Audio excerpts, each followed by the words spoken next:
A very good morning, everybody. Today is the last day of the presentation of semester 4 students. And today they are going to make it on research methodology. Yeah, one paper on dissertation still remains, but that we will take a break of 1 week. And later on, we will have that we have a different plan for presentations for this. We are planning to see that you all present it as a part of a national seminar presentation. So that all we will let you know in the coming days. Okay? We'll have one workshop also for giving final touches to dissertation on 21st. So after that, we will let you know the schedule for the presentation on dissertations. So as such, today officially, our presentation season will end today. Today, you are going to make presentations on research methodology. In this entire journey, where we have planned all these things, that students keep on doing lots of work. Not only the teachers work or teachers only use technology, but students also keep on using extensive technology. They also have their blogs, their YouTube channels. They constantly get involved in the use of ICT in teaching learning process. But apart from that, we also wants to see that all the students, at least we have normally in PG, we have a small group of students, 30, 35 students. And why the smaller groups are there at a higher level or at PG level? Because we can work on each and every student. We can see that what students are doing, are they developing or not, are they growing or not, that all we can observe. In large classrooms, it is nearly impossible to see the progress or development of all the students, but in smaller groups that is possible. So when we have this plan, like we have presentations where everybody remains present, everybody listens presentation, they do evaluation also. It is not like you come, you make your presentation and then you go. That is how normally people do, but instead we see this. And our purpose is to see that all the students, at least this small group of students, where 100% students learn the habits of being punctual, learn the habits of being things in a more proper manner, systematic manner. So tomorrow, if you go into workplaces, or if you don't go for work, even in a society where you are functioning, people can feel that, well, there is some difference in this seems to be educated, trained, oriented in a much different manner than the other people are. That is the purpose that all these things are done. But sometimes we feel that we, after lots of hard work, also there are some students in whom we are not able to make changes. They still remain as it is only, as if they were in the first semester. No change comes in a few students. Now, even if it is 2 3 students only, then also it is our failure, that why in a small group of 30 35 we can't make a change, that all the students can come at one level of their behavioral pattern, their punctuality, their sincerity in the work, everywhere. That is what also we want to see. So it is fine, we teach literature, and you get ready for being net set pass, assistant professor, school teacher, or any other job that is a part of the thing. But when you are anywhere, like in any job profile or in any social profile, when you mark your presence there as a human being, as a teacher, or as any professional, or as just a family member, if there is no difference in you, if people cannot mark that, well, it doesn't seem that you have done masters in university, then it is our failure. It is our failure. That is what we are worried. So as we see time and again, we keep on looking, and when we have to give lots of follow up to you, lots of feedback to you, we also have to work a lot. We have to also work days and nights. It is not that only you have to wake up late night or you have to rush and work, but we also have to. And as such, on us, it is not a force, that it is not a part of our job that you have to work like this. Our job is like, you come in the class, 12 hours you have to be in the class. Within a week, you just talk whatever you want to talk and you leave the class.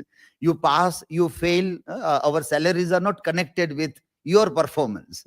That is how we can say that we are living in a heavenly place where our work is not evaluated based on your performance. Even entire class fails, then also we can say that we are very quality conscious. And if students are not up to the mark, we fail them. So that we will increase our reputation, even if you all fail. So, and yet we try to see that you all pass, you do great work. That is not as such forced on us also. So we give some extra time, extra energy to see that everybody's quality of performance improves also. But frustrating things are there, that when people don't do like that, though there are very few who are not doing, but that few also is not fair. So as you know that we give this assessment to work, and time and again we give you reminder that you have to be very particular, you have to be careful in doing the work, and meticulously you have to follow. And sometimes you may feel that, well, why so many such instructions are given to us, and what is the purpose? We are all PG students and we understand. Tell us only once, and we are samajhdar ko ishara kafi. But it is not like that. So you see here that 2 students have given marks for African literature also. Now we told that there is no need to give, because on that day there was an internet failure. So you're not supposed to give the marks to African, because you have not listened to everybody also. Now if you have not listened to everybody, and if you give mark, it means you are doing something wrong, and we are teaching you to do something wrong. Today we want to talk a lot about plagiarism, ethics in academics, research. So it means that these 2 students think that teacher is teaching us how to do wrong things. Yeah? You don't have to listen anybody, yet you have to evaluate everybody. And you will become teacher tomorrow. You also will do evaluation like that only. Without reading, without seeing the thing, you will keep on doing assessment, because this is what you will say, we are taught by our teachers in that manner. Yeah? So if you are not concentrating in the work, if you are not very much present and listening everything, all this thing happens. This all thing happen. But well, by mistake that happened, that is okay. But if you are giving mark to the students to whom you have not listened, this is terrible mistake. This is something incredibly wrong. We don't do that. Otherwise, we will tell you that give the evening students also marks. We are not telling that. There is a 2 group, and you have to give marks to only your group where you listen the thing also. So we have to check. When we see this, we have to check, and we have to go, and we have to find, and we have to waste our time, energy in looking at who are these 2 students. And lots of. So one is Maya, who has given marks in African literature. Another is Reshma, who has given marks in this. Now, if we do not have this technology to identify the people, you will not agree also. You will always feel that you are very good. You will always think, I am very sincere. There is no problem with me. Technology helps us in identity. It is a mirror. It always tells us what we are as a human being, what we are. That it gives as a proof also. Yesterday also we had one problem, that Divya suddenly changed her topic. We do topics according to sequence. And then when it comes, then she won't tell openly that I have changed my topic. So we have to inquire, and then I have to check the history. And then I found that after preparing the schedule, late night, she changed the topic. And when I showed her, then she agreed that, yes, I changed the topic. Earlier it was Chetan Bhagat, and now it is Gun Island. So our work, how it multiplies our work, that was which is it my mistake that I have scheduled somebody in a wrong manner? It is my mistake that I have copy pasted in a wrong manner or not? But some students, like they don't improve the way of doing. Now, being in semester 4, you should know how we work, what we expect from you. We have all this communication links open, WhatsApp, another thing. You can share screenshot. You can inform us anytime. We never tell that, no, at night you should not message. You have to only talk in person only. No phone call, no message, nothing like that. But we keep all digital communication links open. So you just have to inform that I have changed my topic, or I am late today. I will come this. Nobody is informing that. In this yesterday also we had that the students are coming late, but they don't care to inform also. Then today Reshma, when we put the first one, then she called that I will be late. I am coming from far off distance. But then you should be in the afternoon session. We give that choice also, that there is afternoon and morning slot. You decide that in which slot you want to be. If you can't reach early morning, then you have to wait up till evening. Something you'll have to do. When your university exams will be there, it may be at 8:30 in the morning also. It can be evening up till 6:30 also. Now there you can't tell that, no, I will come at 10 only. I am coming from far off distance. I will not come at 8 o'clock. Will you say that? Then university, okay, fine, don't come. Give next time if the time is suitable. We have decades to live now. એક બે વર્ષથી શું ફરક પડે છે? આપણે દસકાઓ જીવવાના છે. આપણે એમ કરતા રહેશું હજી. So this is a carelessness. This is what we see as a careless behavior. That is why we tell learning outcome. આપણે ખાલી પેલા પેરેગ્રાફ ઓનલી સ્ટોરીમાંથી વાંચ્યું હોય કે કેર ફ્રી અને કેરલેસમાં શું ફરક, ઓર જે ગેટ્સબીમાં એ આવતું હોય કે this are all careless people. જેમ ગ્લાસના કપ રકાબી તોડી નાખવામાં આવે એમ લોકોના જીવન વેરણ છેરણ કરીને ચાલતા થઈ જાય. They don't come to take care કે હવે આપણે આ તોડ્યું છે તો સમેટવા તો આવીએ કે એ સમેટવા પણ ના આવે, કોઈના ઉપર છોડી દે કે તમે હવે કાચના કટકા ભેગા કરજો, એમ કોઈના જીવન પણ લોકો તોડી નાખીને ચાલતા થઈ જાય. Carelessness. So when we learn from literature that at least we don't be careless, we punctually inform about everything that is going on. If by chance there is some problem in coming late, some puncture in vehicle, some accidental thing, then it is fine. But we have to plan that I have to reach beforehand. Our planning should be proper. Then accidentally things might happen and it is okay. But every day if that happens, it is not accidental. It is deliberate. Deliberate in a sense, हम नहीं सुधरेंगे. आप चाहे जितनी भी कोशिश कर लो, हम सुधरने वाले नहीं है. That is adamant behavior. That as if we have made up a mind that I am not going to change, however hard you try. I will be like this only. So that is how things happen. So we are worried that why after lots of hard work also, we are not able to see that such simple things or simple errors are not rectified by some of you, some students, why they are not able to work in that manner. So yesterday also we remembered and called this, that you have to inform everything in advance. When there are exams going on, you have to take it very seriously. All the work should be taken very seriously. Each and every day is a very important day for us. And we have told you many a times that you have to overstudy. Like according to UGC on law, out of 365 days, it is only 180 days that we have to study. 90 days of semester. And another semester of 90 days. So it is not that we are working very hard days and night. એવો કોઈ મનમાં વહેમ હોય તો કાઢી નાખજો કે આપણે સખત મહેનત કરીએ છીએ. આપણે એવી કોઈ સખત મહેનત નથી કરતા. 365 માંથી આપણે 180 દિવસ હાજર રહેવાનું હોય. And that also you are counting. You know that actually how many days we come here to work. Half of the year is like we are at home only. We are not at the working place. Even in that, there are many students whose attendance is very low also. Even in that also, it is very low. So to think that we are doing lots of hard work, we are not doing that. When you will go in a professional life and you will be working with some self-finance institutes, then you will come to know what is hard work. They will not leave you any time with breathing space also. And then you will feel that, well, this is terrible. You will keep on leaving one job after another job. But you will have to change your habit of doing the work. Otherwise, you won't be able to settle down anywhere also. And when we go for various interviews or this PhD selections or at another universities, we see that students, if they are not able to perform, we straight away ask that who were your teachers? Have they not worked on you? So that is what people will ask you also. That why such simple mistakes or errors you commit? Are you not trained that how you should behave as a master's students, how you have to, like not only academic and research, but as a human being also, your behavioral thing should drastically change also.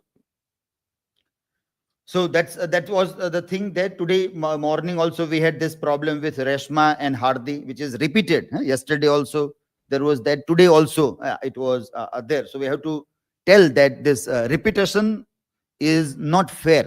It means that these are your habits of doing things.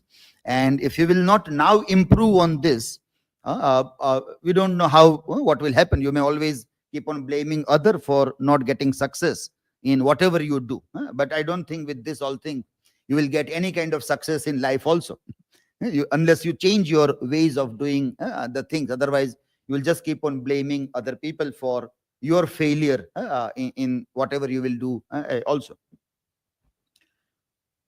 Okay, so today we have the presentations by the students. We earlier we wanted to have the mechanics of writing first, but Reshma and Hardi, both of them who have selected this topic, told that they are not ready to make a presentation, which is a very bad sign for us to see that the students are telling that in fourth semester they are not ready for the presentation in the first sequence there. So this again is something which we don't expect from semester 4. If it is semester 1, it is fine. We think that you are not trained at UG level, so you might be doing such kind of things. But if that happens in 4, it means we also are failing in bringing a difference in you. So we'll start with Jayashree's presentation first. It will be on plagiarism through the ages, from ancient times to AI. Kavita's will be on plagiarism in the digital age, challenges and solutions. Maya's will be on the psychology of plagiarism. Why do students copy? Bhumiba's on stolen words, shattered reputations, the impact of plagiarism. Hiral will be making on beyond copy paste, understanding plagiarism and academic integrity. Akshay will make it on building knowledge brick by brick, the Lego analogy of citation. Nanda on citation and bibliographies, the twin pillars of research. Darshans will be on the significance of assessing sources in research writing. Datre's will be on the MLA handbook in the AI era, adapting citation standards for AI generated content. Yashraj will be making on AI as a support tool in dissertation writing, benefits, challenges, and ethics. Vishwa, the dark side of research, academic fraud and fake journals. Akash will be making on ghostwriting in academia, ethics, legality, and the invisible scholars. Reshma will be making on the mechanics of writing, spelling, punctuation, and formatting. Hardis will be on the art of writing, mechanics, and mastery across genres also. So we have many on plagiarism today, and academic integrity also. So you might have seen your friends working and presenting also. One or two examples we have given yesterday also.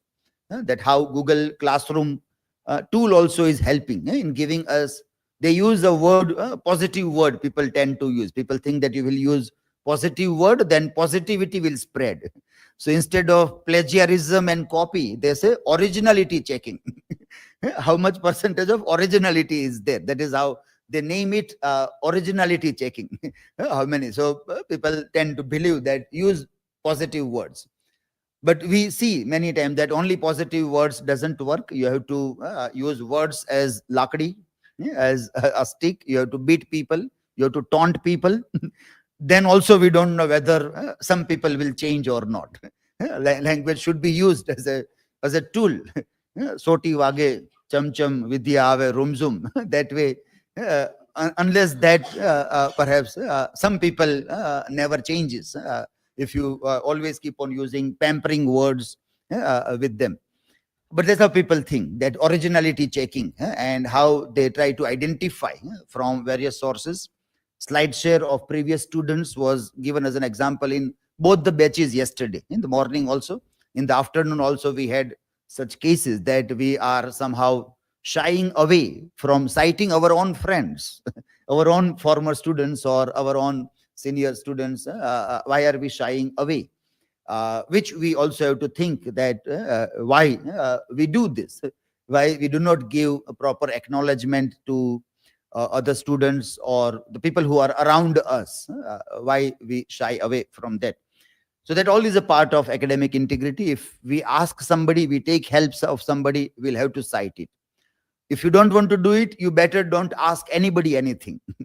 Don't ask anybody anything if you are not ready to cite them or to give proper acknowledgement to that. People ask other people, get their guidance, suggestions, and then they don't cite them. Then they present it as their ideas only, as if they are their ideas. So that is what arts people are doing a lot, and that also we need to overcome. So let us see how things are going in today's presentations. Okay. Okay, so let us start with the first. Jayashree, you can start.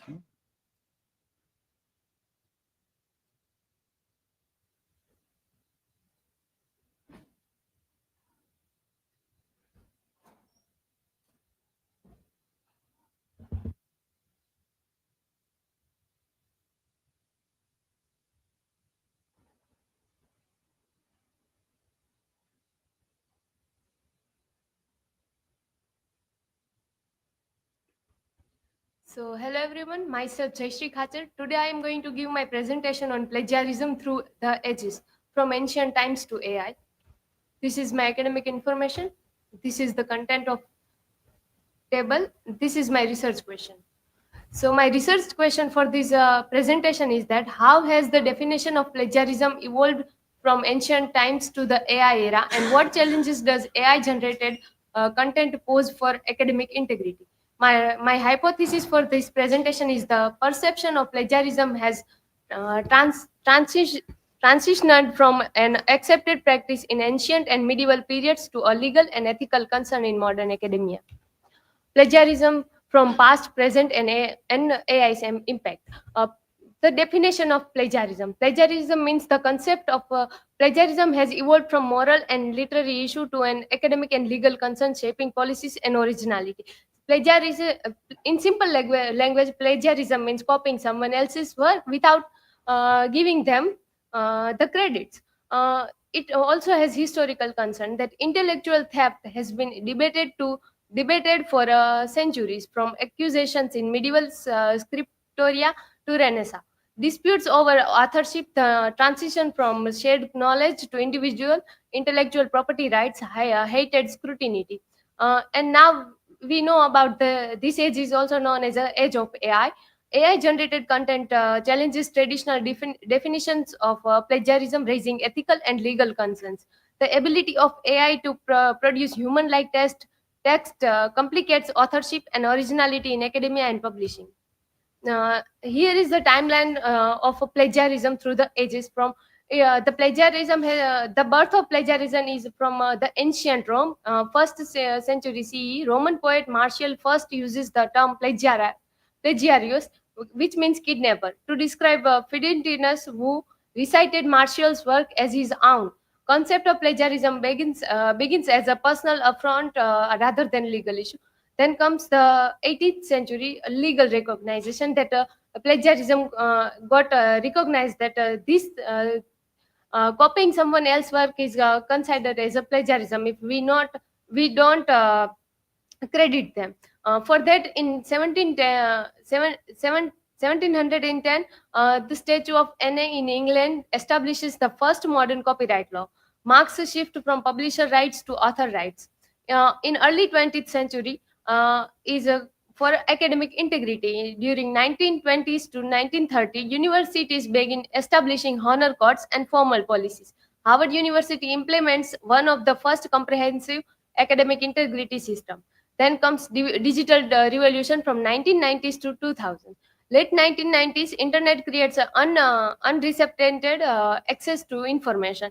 In 1998, launch of a Turnitin as a first major plagiarism detection service. And now in AI era, from 2020s to 2022 to 2023, is the rise of AI text generator like ChatGPT's creates new plagiarism challenges. As we know that we are fully aware about ChatGPT and the text they generate. Then it causes this distinction between human and machine generated content blurs. Early notions of intellectual property. As I say, during ancient Roman time, the concept of intellectual property was fluid, with the imitation considered a mark of mastery rather than a theft. Seneca, the elder, documented cases like Abrinius Silo, where the line between plagiarism and artistic refinement was debated. Oral versus written traditions. Many cultures valued oral storytelling, where ideas belong to the community rather than individuals. In Finnish folk tales, variation emerged naturally, challenging later notions of literary ownership. If we talk about oral tradition, we know that we are telling someone a thing, then after we will hear that thing from other person, it will be different, but the meaning will be same. So we can say that we all are plagiarizing in one or other way. Then there are some famous example, like ancient texts often circulated without clear attribution. Knowledge in technical arts and literature was shared openly, fostering innovation while blurring distinction between original and borrowed books. Plagiarism in medieval and Renaissance periods. Uh, the first is monastic copying. In that time, medieval monks copied texts without attribution and preserving knowledge rather than crediting the authors. In Renaissance authorship, writers like Shakespeare and Montaigne borrowed heavily from classical and contemporary sources, reflecting fluid ideas of originality. There are also early accusations of for plagiarism, that Pietro Aretino and other accused rivals of plagiarism, highlighting growing tensions over literary ownership. The printing press and need for copyright. After Gutenberg's revolution, we know that Gutenberg press is the first ever printing press which started printing books. The printing press transformed writing from a scarce resource to a profitable commodity, raising concerns over control and distribution. Then, as I say, the Statute of Anne, the first copyright law that aimed to regulate publishing rather than protect authors, granting limited monopoly rights for 14 years. Then legal evaluation, as I said, in that time came that copyright expanded from a publisher's privilege to an author's right, recognizing intellectual labor as a property. Plagiarism in the 19th and 20th century. High profile cases. That time, the very famous writers and poets like Samuel Taylor Coleridge borrowed extensively from a German philosopher, raising debates on influence versus appropriation. Then T.S. Eliot's claim that immature poets imitate mature poets still reflected evolving literary attitudes. Academic enforcement. Universities formalized honor codes in the late 19th century, shifting plagiarism from a literary dispute to an academic offense. Then comes the citation system. The establishment of MLA and APA reflected growing concerns over proper attribution. Standardized citation formats help shape modern academic integrity policies. Here are some case studies, the scandals and controversies which happened in a real life. If we see in a political arena, Melania Trump in a 2016, in her RNC speech contained passage nearly identical to Michelle Obama's previous speech. Then Barack Obama borrowed phrases from Governor Deval Patrick, later acknowledged he should have given credit. And then Ben Carson book America the Beautiful contained unattributed passages, apologized and worked with editors to correct. In a literary world, Christine Seruya, a romance novelist, caught copying multiple authors' work, blamed as a ghostwriter. And Helen Keller, who at the age of 11 unknowingly plagiarized the Frost King from Frost Fairies. And Jacob Epstein, in his debut novel Wild Oats, contained passage from Martin Amis' The Rachel Papers. Is AI a plagiarism? So there are two answers. Yes, AI is a form of plagiarism, reproduces without understanding. AI models generate content based on existing data, mimicking patterns rather than creating original thought. Lack of true creativity. AI cannot produce genuinely new ideas. It remixes pre-existing material. And legal and ethical concerns. AI generated work raises copyright disputes and academic integrity issues. And there is a no that AI is a tool but not a plagiarist. There is a two answers. The transpose it transforms but not copies. AI processes and reinterprets data rather than simply duplicating it, and depends on human use. AI only plagiarizes when misused by users. Can help prevent plagiarism. AI-powered detection tools catch academic dishonesty and with a high accuracy. As we know that sir has also given us example yesterday, that how AI and other sites are useful to detect plagiarism. The internet and the plagiarism go. Digital When the internet came and people started um, getting knowledge from internet, and then there are also problems that came. Digital facilitation. Internet enabled easy access to information, increasing cut and paste plagiarism. Then self-plagiarism emergence, digital publishing, high-end visibility of content recycling across platforms. Then detection technology, as I said, the tools like Turnitin in 1997 revolutionized originality verification through digital fingerprinting. And AI in plagiarism detection. Recent AI advances can identify semantic similarities even in a heavily paraphrased text with 94% accuracy for self-plagiarism detection. In 2011, German politician Karl Theodor zu Gutenberg resigned after plagiarism detection tools exposed copied section in his doctoral dissertation. Similarly, AI now detects self-plagiarism in academia, flagging republished content even when paraphrased. How to avoid plagiarism in the era of AI. So there are use AI ethically. AI should assist, not replace originally thinking. That AI should, if we are giving idea to AI, and then AI to work on it, but not that we are taking ideas from AI. Originally we are losing our originally thinking. Then always cite resources, as sir and also ma'am in our lectures had talked about this, that even AI generated summaries requires proper attribution. Then paraphrase properly. Don't just revert. Add critical analysis to demonstrate understanding.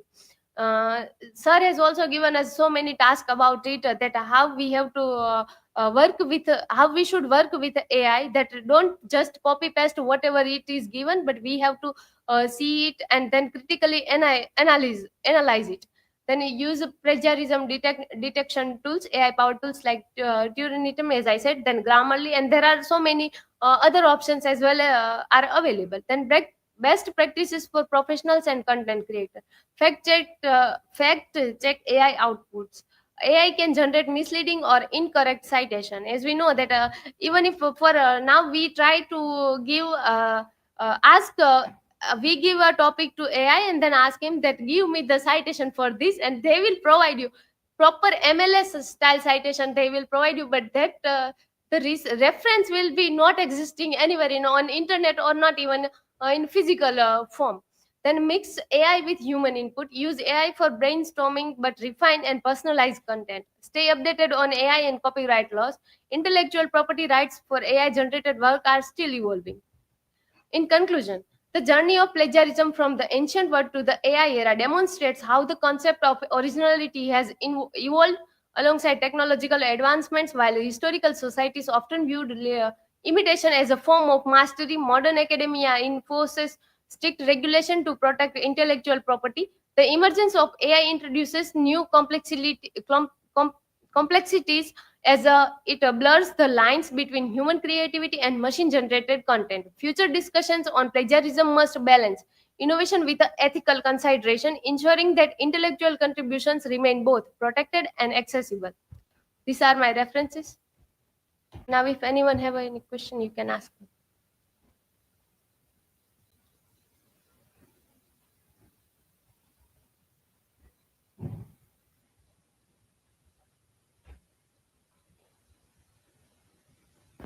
So, Jaishri, my question is, can AI itself be accused of plagiarism or is it just a tool? First of all, AI is not a human, so there won't be punishment to a, we can't punish the AI for doing plagiarism, that as we know. But uh,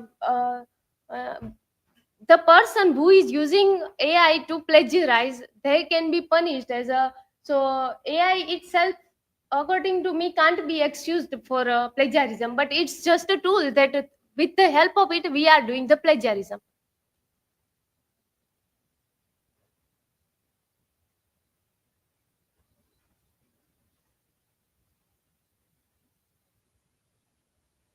So, Jayashri, my question for you is like, how do institutions differentiate between the accidental and intentional plagiarism?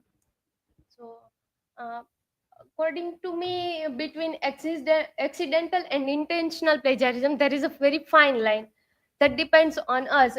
If we say in institutions, if we talk about accidental, how the accidental plagiarism will happen, that we have forgot to cite, or there is a problem in our citation that we forgot to give the name or something like that. Then in a institution there should be the workshop for that, uh, uh, how you can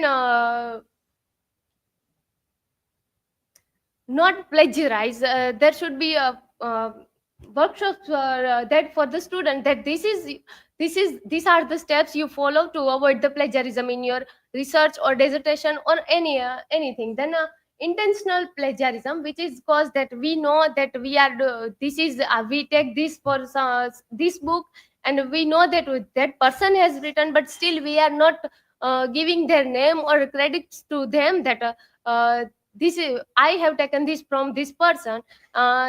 This is intentional plagiarism. And intentional plagiarism also causes like many problems, like failing in grade, and there can be legal actions also can be taken. Thank you.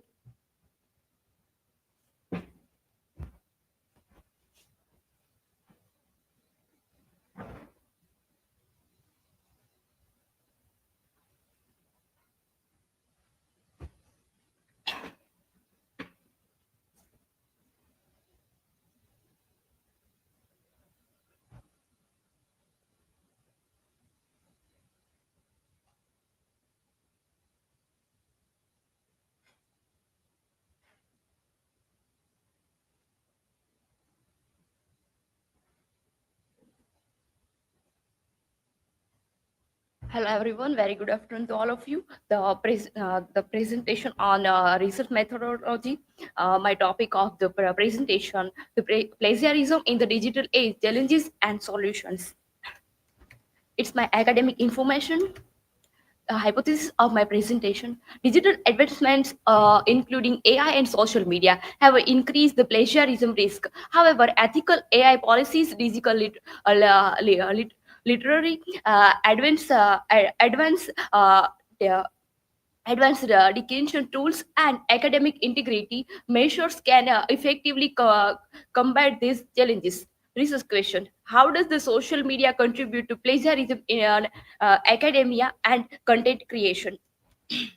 It's point to ponder, and start with the introduction. Plagiarism, the act of using someone else's work without proper attribution, has been a long-standing issue in academia and professional writing. However, in the digital age, plagiarism has involved due to the risk of the artificial intelligence, social media, and easily assemble online content.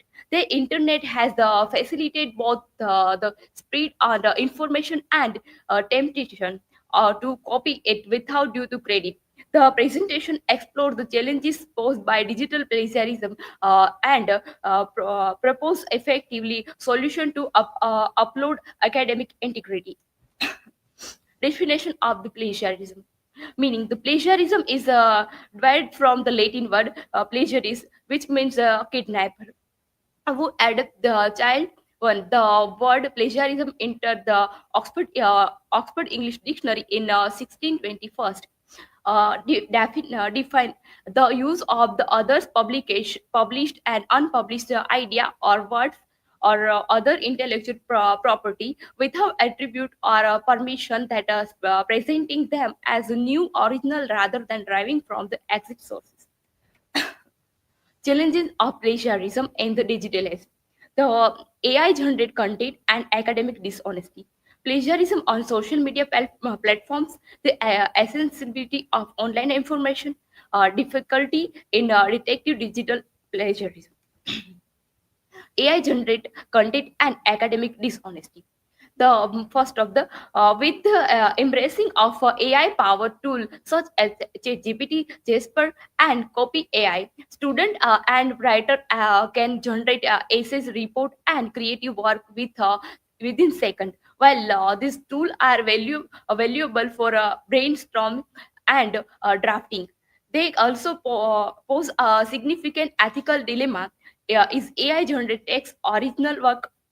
Challenges: student may submit AI generated content as their own, leading to a rise in academic dishonesty. The example of this: the student may be 2020 found that over the 30% of the students admitted to use AI generated content in assignment without attribution. The plagiarism on social media platform. Social media has transformed the way people consume and share information. However, it has also led to unauthorized content reproduction. A viral plagiarism. Content creators frequently find their work republished without credit on platforms like TikTok, Instagram, and Twitter. Academic impact.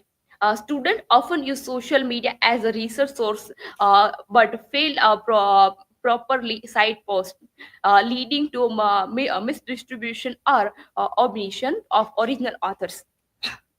The accessibility of the online information. The vast amount of freely available online information has made it easier for an individual to copy paste content without citation. Example, websites like Wikipedia or Quora provide essay access to knowledge, but a student may use their information without verify that original source. Challenges may assume that information from the blog and discussion for forum does not require citation, leading to the unintentional plagiarism. The difficulty in the detective digital plagiarism. All through the plagiarism detection software such as Turnitin, Grammarly, and Copyspace has improved AI generate and paraphrase content can often bypass these tools. Example, Turnitin report that traditional plagiarism detection struggle to flag AI generate work issues. Student and professional can slightly modify exit text using AI, making a plagiarism harder to identify. That solution to the combat digital plagiarism, ethical AI use and education, strengthening the digital legacy and citation practice, advertisement and plagiarism detection technology, encouraging originality through the ethical policies. First up, the ethical AI use and education. Institutions should develop a guidance for AI tool ethically. Example, some university now require students to disclose the AI assistant in research paper. Solution, the integration integrate AI literary in the curriculum to the educate student on proper AI citation practice. Strengthening digital legacy and citation practice. Solution, school and university should incorporate plagiarism awareness program. In this some university is like they are not know about the student, and they are some program program and the event organized through the professional know about the AI person, and AI is a knowledgeable person, and they provide knowledge about how to use and AI tool. Example, the ML8 edition encourage the clear citation of all digital sources, include social media posts. Action, educator can introduce the practical exercise on the citation format for blog tweets and AI generated text. Advertisement in plagiarism detection technology. AI based detection tool like GPT-0 are being developed to identify AI generated content. Better paraphrases detection. Improve algorithm are needed to flag paraphrases at plagiarism content effectively. Example of the turning as the AI detection feature has been integrated in the many university plagiarism checking systems, encouraging originality through the ethical policies. University and publishing platforms should inform strictly academic integrity policies. Example, Harvard University has introduced the honor code that requires students to pledge against plagiarism. A solution, um, prompting the culture of academic integrity through the ethical train and originality reward. In conclusion, the plagiarism in the digital age has become increasingly complex due to AI, social media, and easy access to information. However, through the ethical AI use, improve the digital literacy, advanced plagiarism detection tool, and academic integrity policy, we can mitigate these challenges on upholding upholding the originality in the digital era is collective responsibility of education, student, content creator, and technology development. They foster in awareness and accountability. We ensure that the incredibility of the academic and creative work remains intact. It's my references, and thank you. Now, if you have any questions, please.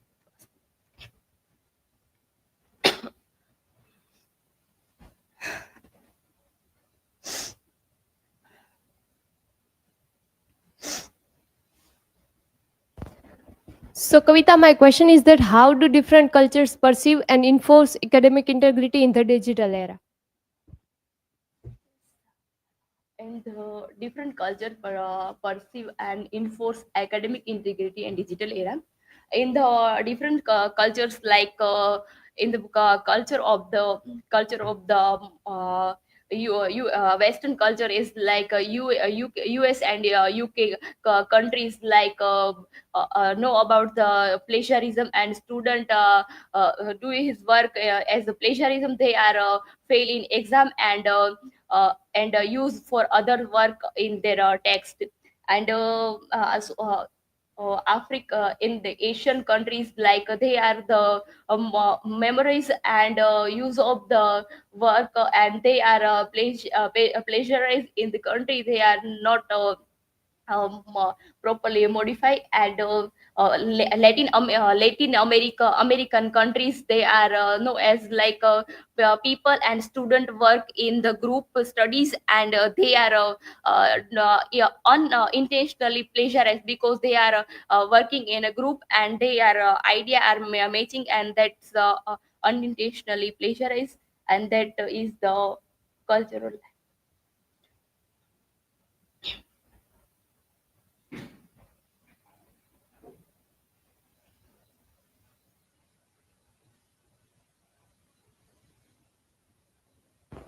So, Kavita, my question is, should companies be legally required to implement plagiarism safeguards in their models? Yes, AI companies be legally required to implement plagiarism safeguard in their models. In the plagiarism, they safeguard. The companies are sometimes are is like AI tool, like GPT and others, like given like text, like a human text, and they are not given proper citation, and you as do something wrong, and company and that university and creators, like professionally, they are school, and they require to the company that make a policy for uh, that safeguard and models. Thank you. That is what I'm saying.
Hello everyone, myself Maya Bhatia.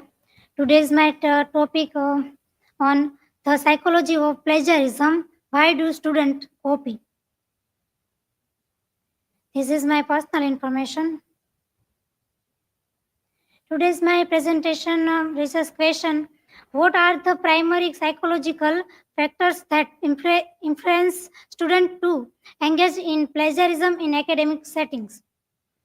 My hypothesis: students with high academic pressure and low efficacy are more likely to engage in plagiarism. Low self-confidence leads a student to copy work instead of creating original content. Let's start introduction. Plagiarism definition. Plagiarism is academic writing in presenting someone else's work, ideas, or finding as one's own without proper at- at- attribution while violating academic integrity. It may occur due to time constraints, lack of knowledge, or pressure to publish. Plagiarism word comes to Latin word in which uh, simple simple word kidnapper. Types of plagiarism. Direct plagiarism. It occurs when a researcher copies and pastes text directly from a source without citation. It is the most blatant form of plagiarism and is easily detected by plagiarism detection software. Self-plagiarism, also known as duplicate publications. Self-plagiarism involves submitting the same work for publication in multiple outlets without proper citation. While it may not include using someone else's work, it violates ethical standard in academic writing. Paraphrasing without citation. Another form of plagiarism is paraphrasing someone else's work without giving proper credit. Changing a few words here and there does not make the work original and still requires citation. Patch writing. Patch writing involves copying someone else's work and slightly modify it without proper citation. It can be tricky to detect plagiarism, as it may appear that the researcher has put the information in their own words. Incorrect citation. Improperly citing sources, such as citing a source that does not support the information presented, or failing to format citation properly can also be considered plagiarism. The psychological behind plagiarism. Low self-esteem. Students with low confidence in their abilities might resort to plagiarism to meet academic expectations. Impulsivity. Impulsive behavior can lead to rash decision like copying contact without consideration. Peer influences. Pressure to conform better than peers often triggers dishonest practices. Cognitive biases. Misjudging the likelihood of getting caught fosters plagiarism. Lack of purpose. Absence of personal academic goals reduce motivation for original work. Psychological reasons for plagiarism. Fear or of failure. Many students plagiarize because they fear getting low grades or failing. The pressure to perform well makes them take shortcuts instead of putting in the effort to produce original work. Low self confidence. Students who lack confidence in their writing or research skill may feel their work is not good enough. Instead of struggling through the process, they resort to coping to submit something that seems more acceptable. External pressures. Academic expectation for family, teachers, or peers can push students towards plagiarism. The pressure to maintain high grades or outperform others often leads them to unethical practice. Poor time management, pro- procrastination, and a lack of time management skill make students rush assignments and at the last minute. Without deadline approaching, they may see plagiarism as an as easy way to complete their work. How to reduce plagiarism? Psychological solutions. Promoting academic integrity, encouraging honesty and ethical behavior in research, enhancing citation knowledge, teaching proper citation and referencing methods, encouraging original work, promoting creativity and independence research, implementing anti-plagiarism tools, using tools like Turnitin to detect and deter plagiarism, clear academic policies, establishing strict guidelines and consequences for plagiarism. Consequences of plagiarism, academic and psychological impact. Failing grades. Students often receive 0 mark, leading to academic failure and loss of academic process. Damage reputation. Plagiarism effort the trust between student and teachers, damage students' credibility. Psychological impact. Students may experience guilt, stress, and anxiety, which can impact their mental health. Career problems. Professionals caught up plagiarism may face job termination, lawsuits, and difficult finding future employment. The psychological conflict between plagiarism and originality. Moral disengagement. Students often justify plagiarism as a minor offense, detaching from its ethical implications. Self-deception.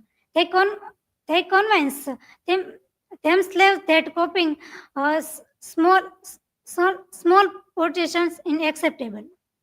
Peer influences. Observing peers engaging in plagiarism normalization the behavior. Academic pressure. High academic expectation push students to prioritize result over originality. Lack of confidence. Doubting their own abilities lead them to rely on others' work. Conclusion. Plagiarism often arises from psychological and environmental factors like fear of failure, low self confidence, and poor time management. Educators can reduce plagiarism by fostering students' confidence, and improving time management skill, and promoting academic integrity, and encouraging originality and critical thinking. This is my references. Thank you. You can ask me question.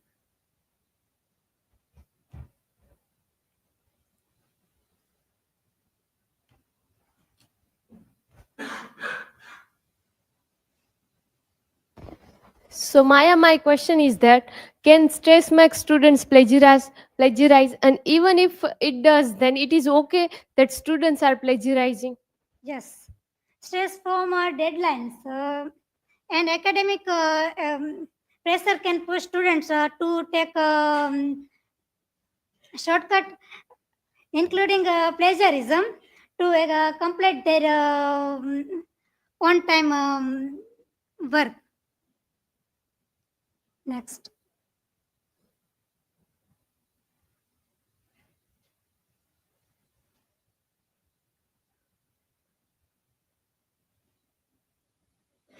My question is for you. Does improving academic integrity reduce plagiarism? Yes, teaching student about citation, time management, and critical thinking can help them avoid plagiarism. Thank you.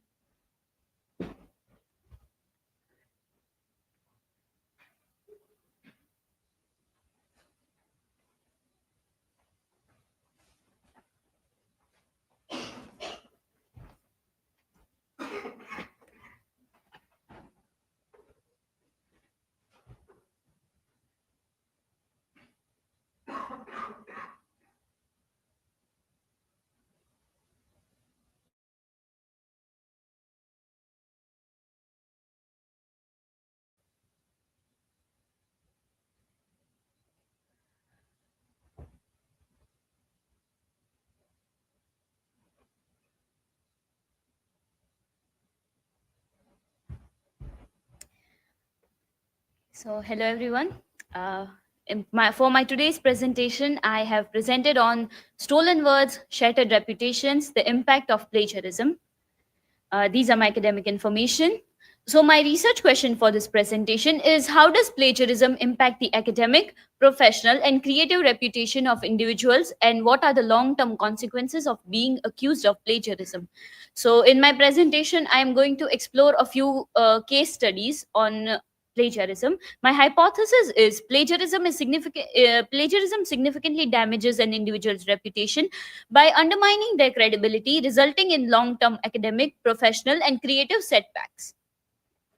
Now you are already acquainted with the meaning of plagiarism and everything. It originates from the Latin word kidnapper, which means to kidnap somebody's ideas or steal someone's work. And plagiarism involves two types of plagiarism we have according to MLA guideline. One is intellectual theft, where you take somebody's ideas or original creative concept or their phrases and everything. And another one is fraud, where you simply copy paste somebody else's work and take credit for that. Now, here are a few impacts of plagiarism that I'm going to explore in my presentation. Number one is loss of trust and credibility. When you plagiarize, when you steal somebody else's work, there is a loss of credibility and loss of trust that people have on you. So from then on, there is always the risk that people would not trust you like they used to. There are also academic penalties. We are not unacquainted with that also, that whenever students are caught plagiarizing, there are many cases where their degrees were taken back. Universities would uh, cancel their admissions if they are still enrolled into universities. There is also harm to institution. When you plagiarize, you are not only tainting your own name but also that of your university, your teachers, and all of them have to suffer because of your mistakes. There are many career consequences to plagiarism. So it is something that affects you deeply in your life. It is not a very minor thing, we can say. There are ethical and personal impacts of plagiarism, and there are also the mislearning opportunities. So let us understand all of them in detail. For loss of trust and credibility, I have the example of Dr. Sarvapalli Radhakrishnan. He is a very reputed man in India, but there are cases against him for stealing a proportion of somebody else's thesis. So this he which Professor Jadnath Sinha was a student under the guidance of Dr. Sarvapalli Radhakrishnan, and he there is the case, and Jadnath Sinha put a case for Dr. Sarvapalli Radhakrishnan that he stole from his thesis and put it into his philosophy book, which is Indian Philosophy Volume 2. And although this matter was settled outside of court, Dr. Sarvapalli Radhakrishnan suffered greatly for it, because damaged his reputation. There is also the case of Melania Trump's speech at 2016 Republican National Convention, where she plagiarized Michelle Obama's 28 Democratic National Convention speech. So a significant amount of the speech was like word to word same, and because of that, she also faced a lot of backlash. There was this question. People kept saying that if college students are doing plagiarism, then they face such consequences. Then how can we accept this from our leaders and our politicians? And so there was a lot of backlash for her as well. There are academic penalties. in Harvard University, there was a large case of 125 students cheating. So they had to take home final exam. So this was like they can do it independently, but they were required not to collaborate with each other, and they still collaborated. And this like blew out of proportion, and it became a huge scandal. And because of this, Harvard University investigated it thoroughly, and because of this, many students were given probation. Many were just cancelled from the attending the university. Many were given like a 1 year timeline that you cannot attend the university for 1 year. So different types of punishments were given to these students.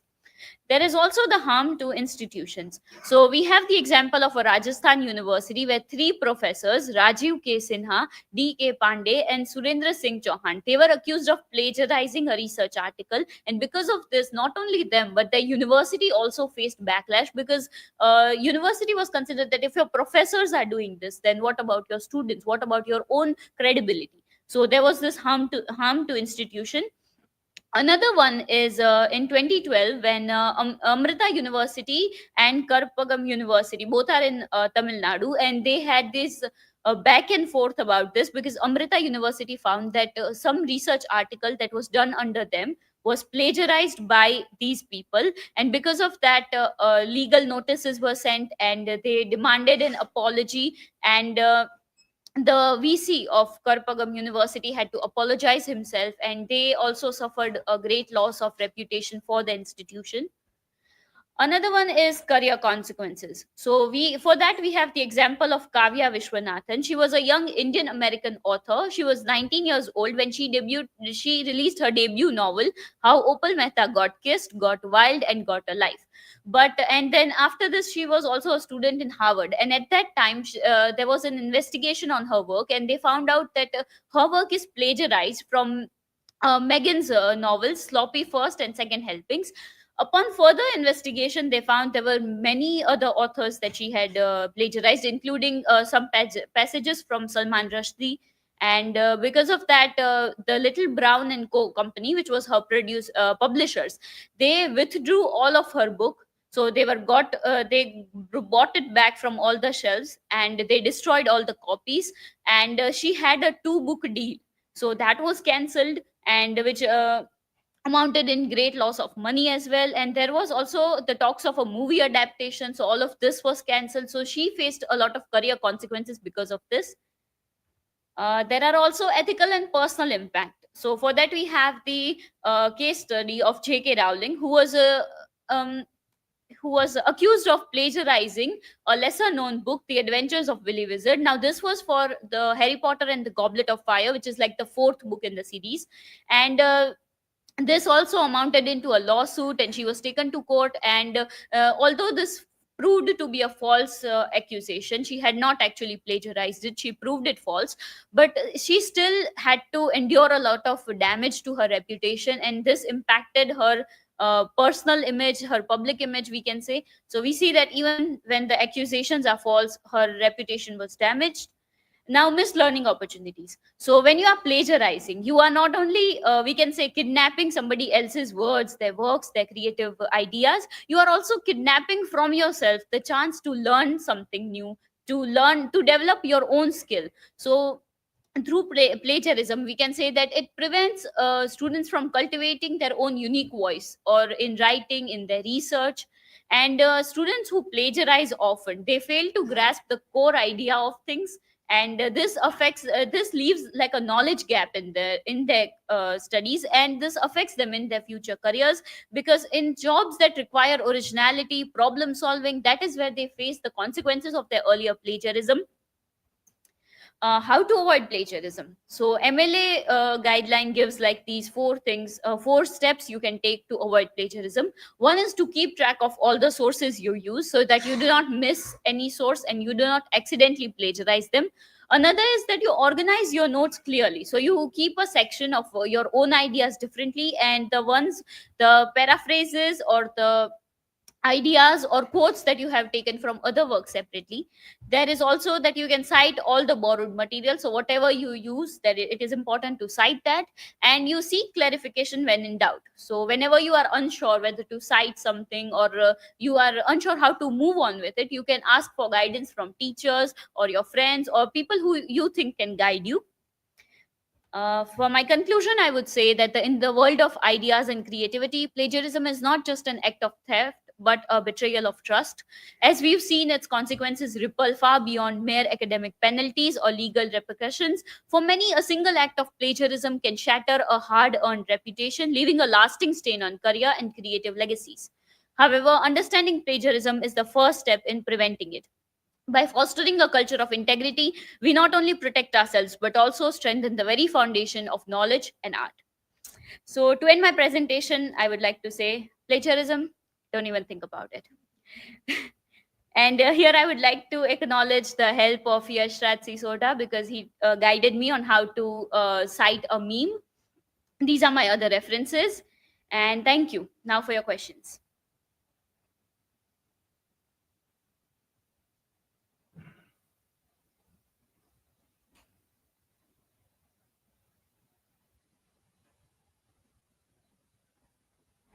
Bhumi, you talk about the self plagiarism. So my question is, can you self plagiarism really be considered wrong if you are using your own work?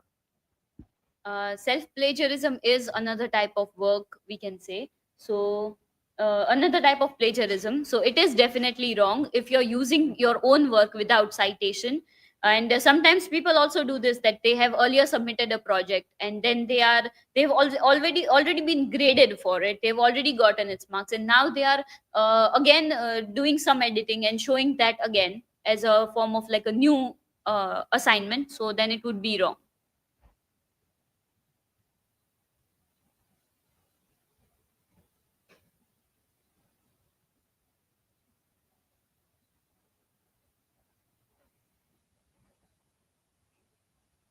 Pumiba, my question is, how can someone protect their work from being plagiarized? One thing they can do is like get copyright for their own work. And another thing is that whenever you see that somebody is plagiarizing your work, you take action, you speak up. At least, even if you don't want to take legal action, you can at least tell them that this is wrong, and you can ask that they give you acknowledgement of your work. So, like that, we can avoid plagiarizing somebody else plagiarizing our work. Thank you.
So, hello everyone, myself Hiral Vaitha, and today I'm conducting my presentation on the topic of Beyond Copy Paste, Understanding the Plagiarism and Academic Integrity. These are my personal information, a table of contents. So, my research question for the presentation is that how does academic integrity influence the quality of the work, education, and research? And what are the consequences of plagiarism in the academic settings?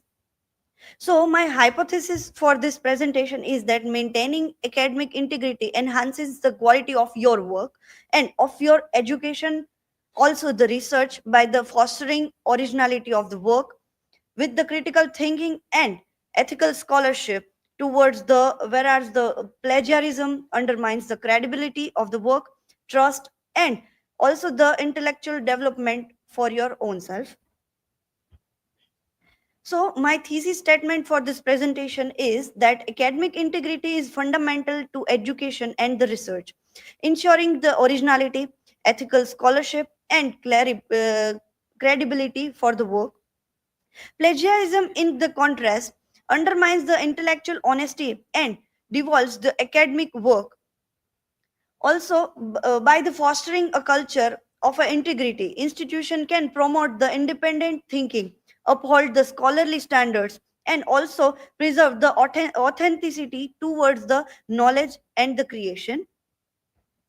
So, introduction for the presentation is that the plagiarism is unethical act of using that someone else works without citing them, and without that citing their ideas, work, and the expression without the proper acknowledgement and identity, and presenting them as one's own, and it includes the direct copying and the improper paraphrasing, and also the self plagiarism about the reusing one's previous work without the citation.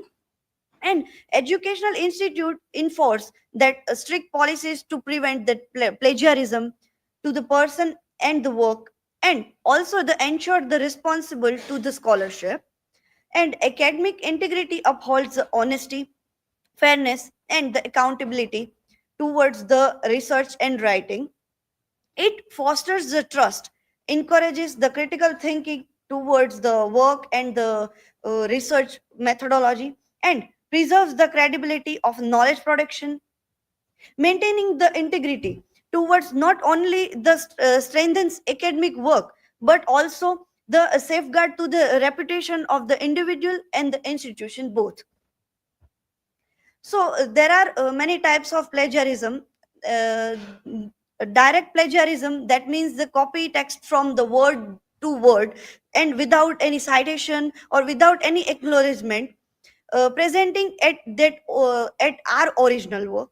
Self plagiarism, as Bhumi mentioned, that reusing one's previous work in the submission without the proper citation or the acknowledgement of that person or that work.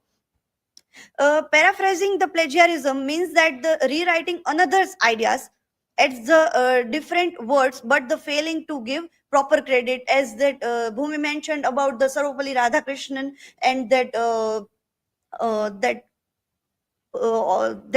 thesis towards their career in that time. And the accidental plagiarism, unidentified, that plagiarism due to the improper citation or the missing reference. And as that Jayashree mentioned in her question, that what is the basic definition of that accidental plagiarism. So the patch writing in this slightly modifying the original text towards the while maintaining its structure as it is, but making it too similar that we are presenting it in our words and our paraphrases of the source. So consequences of the plagiarism is that academic consequences are in the plagiarism can lead to failed as the assignments, academic probation, or the even exploitation, as the institutions enforce the strict policies to maintain the integrity. Legal issues are there also. To unauthorized use the copyright material can result in the legal penalties, and including the final and the lawsuits.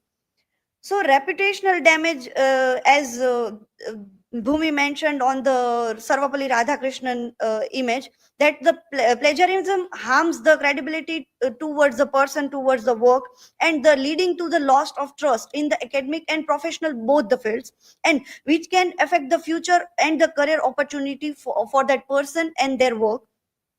Intellectual stagnation leads towards the engaging in the plagiarism prevents that development of the original thoughts and critical thinking of that personal academic growth. So best practices for the academic integrity, there are that cite source properly, that follow the this practice follows the established rephrasing style like MLA, APA, or Chicago, to give credit to the original authors or the work to avoid the plagiarism. Paraphrases the correctly, and this practice understand that interpret the express an idea in your own words while acknowledging the work and the source to ensure that ethical writing. Use plagiarism detection tools. As sir mentioned that we have many AI tools which identify the plagiarism in our work. So that practice utilize the software as such as the Turnitin to Grammarly to check for the unintentional plagiarism done by our side that improve the originality to the work. And also it develops the good research habits towards the our future and maintain the originalized notes, track the our sources, and dialect dialectly and differentiate between the personal insight and the reference material in the research writing. Seek the guidance leads towards the consult the professors, mentorship, and librarians or writing centers for the clarity for the work for the research and on the academic integrity or ethical research practices towards the research writing. So my learning outcome from this presentation is that to understand the concept of the plagiarism and the type and the various forms of plagiarism, and recognize the ethical and the practical consequences about the plagiarism. Learn the best practical for the academic and the maintaining the integrity of the work or the research writing. Developing the effective citation and the paraphrasing the skills that how we should avoid this plagiarism in this type of thing, and utilize the plagiarism detection tools to ensure the originality for the work. Foster the responsibility towards research work and the scholarly ethics, and also the seek proper guidance to uphold the academic honesty towards the citation and the plagiarism. So my conclusion for this presentation is that how academic integrity is more than avoiding to plagiarism, and it reflects the honesty, respect, and the commitment to the towards the learning and the presentation towards the all the plagiarism. Plagiarism undermines the knowledge of creativity and credibility, while ethical research fosters the originality and critical thinking.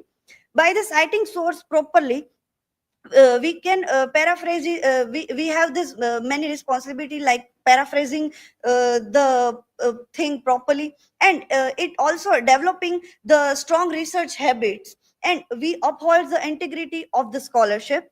Also it integrity for the work and academic shapes the our personal and the professional both the uh, profile.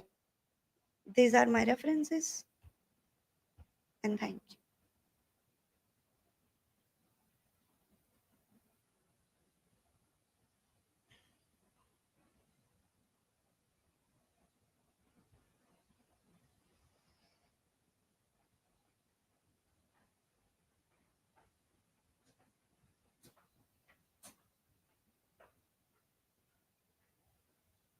So Hiral, my question is, in what ways do plagiarism detection tool help maintain academic honesty, and what would you say are their limitations? So, the plagiarism detecting tools can maintain academic honesty and leads the things towards the honesty and the proper citation. And also, these tools have the limitation of the falsified things sometimes, and also the database information towards sometimes it's mislead towards the thing, and it provides the proper information about the plagiarism, and it saves us from the plagiarized our work.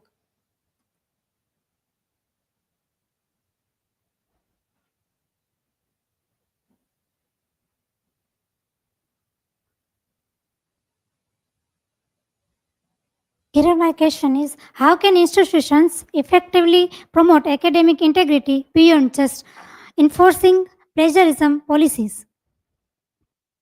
So as we are doing our dissertation, and it's this all the things are going on well in our right present time. So uh, academic integrity and the institution can promote these all the things with the help of the giving proper knowledge of that plagiarism and all the proper citation, and with the help of mentorship, institution can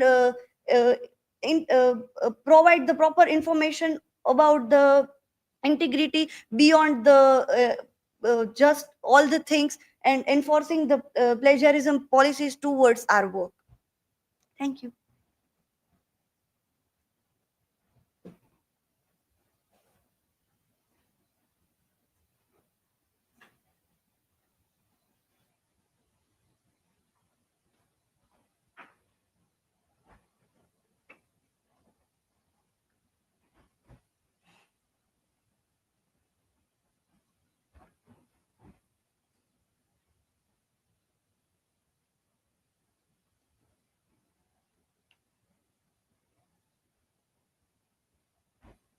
So hello everyone, myself Akshay Nimbark, and today I'll be presenting on building knowledge, brick by brick, the Lego analogy of citation.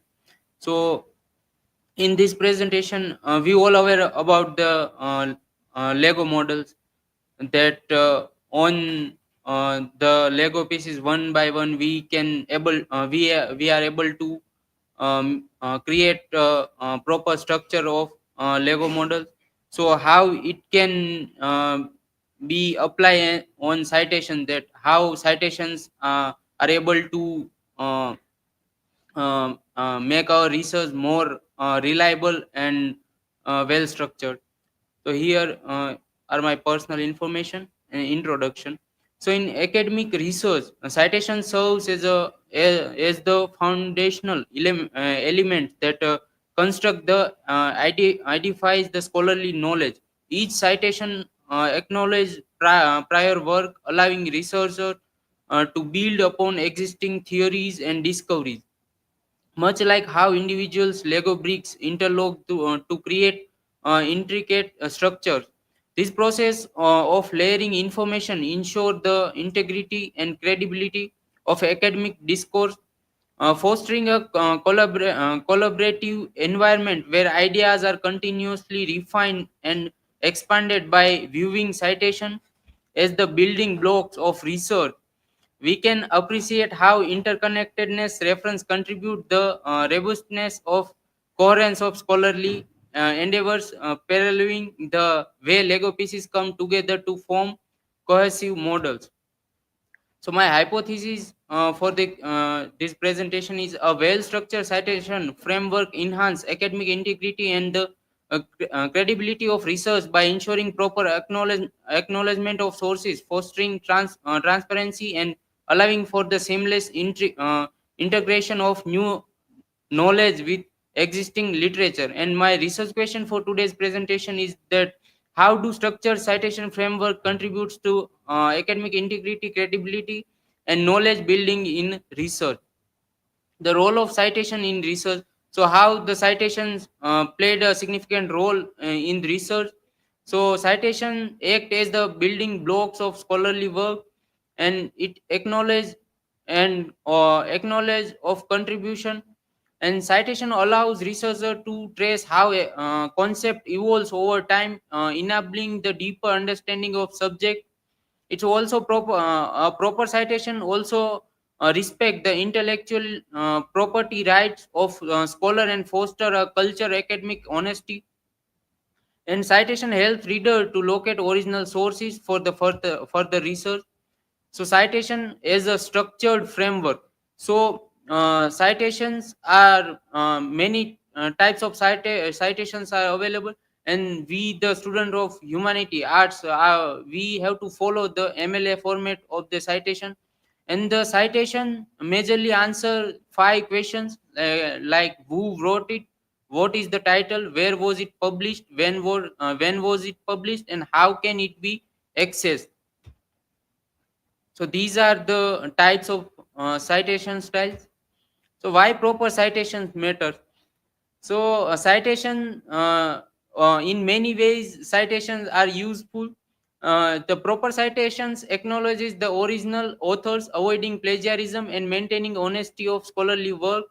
Citing reputable sources supports your argument, demonstrating through research and strengthening your work validity.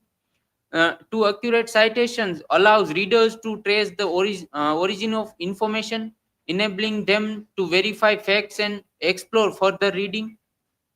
By referring existing literature, citations situated your work within a broader academic conversation and highlight how it builds upon or diverges from previous studies.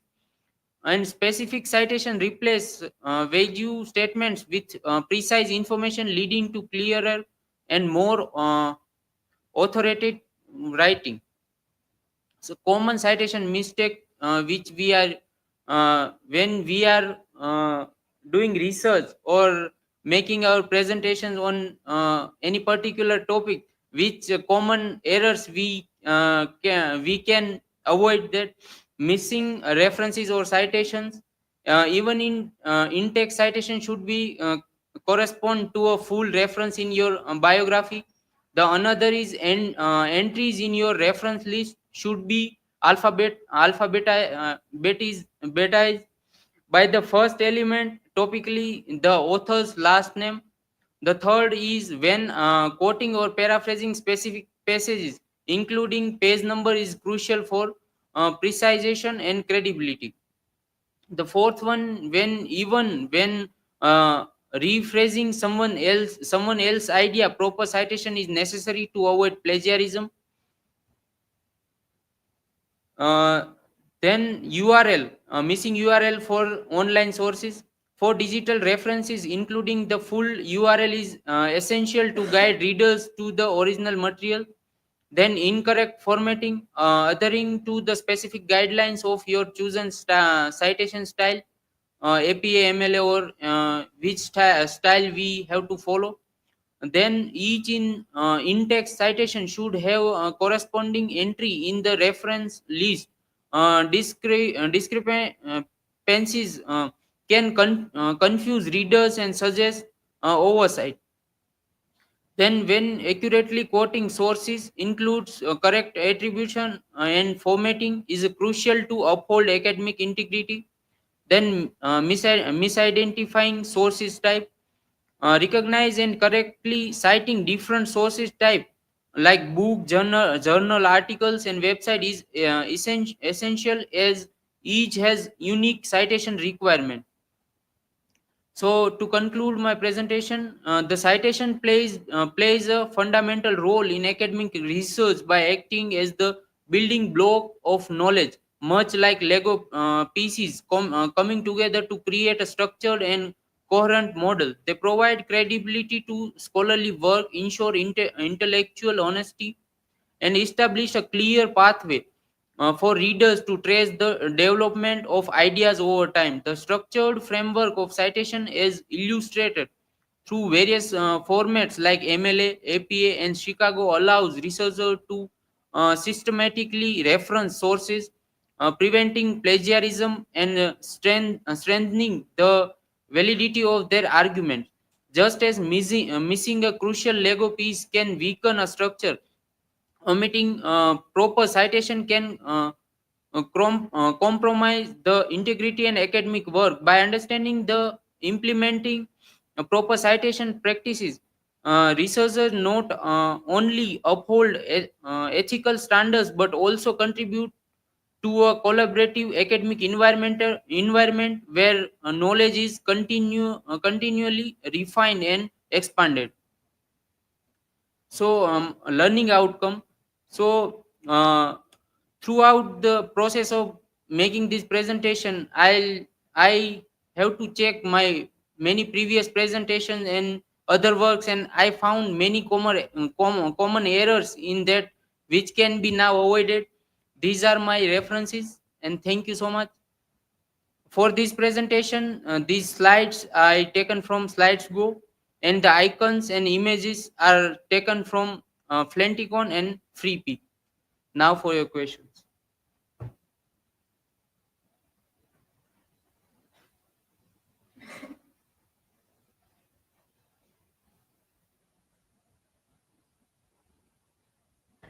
So, Akshay, my question is for you that how can improper citation impact the way of research is received by the others?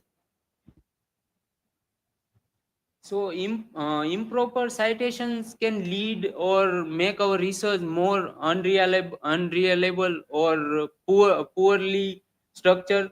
That is like we are not able to make our argument strong, and if we see in Lego models, we may find that any of weakened foundation can lead the whole Lego model to the collapse. In similar way, research, one incorrect reference or citation can make our whole research unreliable and poorly structured.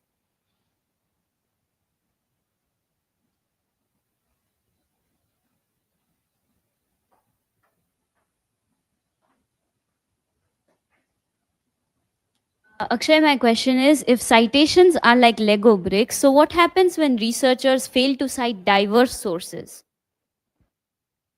So when researchers rely on limited sources, it's also a problematic. In Lego models, we also find that when we are making Lego models, it's rely on similar kind of pieces of Lego model that is not a appropriate way to manage the things, and the limited citation also problematic. Cite the diverse sources make our argument strong and well structured research. Thank you.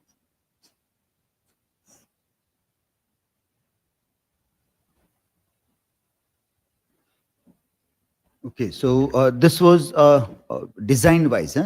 Previous one was by Hiral. Yesterday also we told that when you make a design, you try to use appropriate things. This one was good example that if you want to use Lego, then how you follow that pattern. If you don't do that, then it gives the wrong information about what you are trying to present. Like for example, in your slide yesterday also there were this kind of charts and references. Now that doesn't mean anything. What does the chart mean in references? Have you cited a particular source more times, the another less time? That is what you want to show by this chart. But no, it is about Mercury, Saturn, Neptune, Venus. What has that to do with your citation? So yesterday it was informed, yet you have not understood what I am trying to tell. So today again the same thing came in this. So in the last one we see that how it is done. One particular format or pattern you have to follow, which has to get connected with the theme that you want to say, and should not convey any other thing than what you are trying to say. There is this napkin AI, which you can use if you want such visuals to put in your slides, this graphical way. Then try to make it as per the content. And this is napkin.ai, NAPKIN. And like this is your topic. If we give a topic beyond copy paste understanding, and if you have, for example, this, you want to put it in chart format. So this way you get the chart format automatically, or this all variety you get. You want to put it in this manner, this way, this way. So variety of options you get in napkin. So your slide, your points get converted into whatever way you want. Thinking on the system that you are working, like what you want to do, what is your theme. So that all you will get. So this AI can be used to get appropriate graphic for your presentation. But using anything from anywhere doesn't serve any purpose. So that is what we try to say, that AI gives you, but what you will select, how you will use it, it is human common sense. So if we don't use our common sense and try, keep on using everything, then we are proving people right that we are becoming dumb. Every day our brain is getting rot, and we are not doing anything on that. Even if we are told, we don't improve our way of displaying the work also.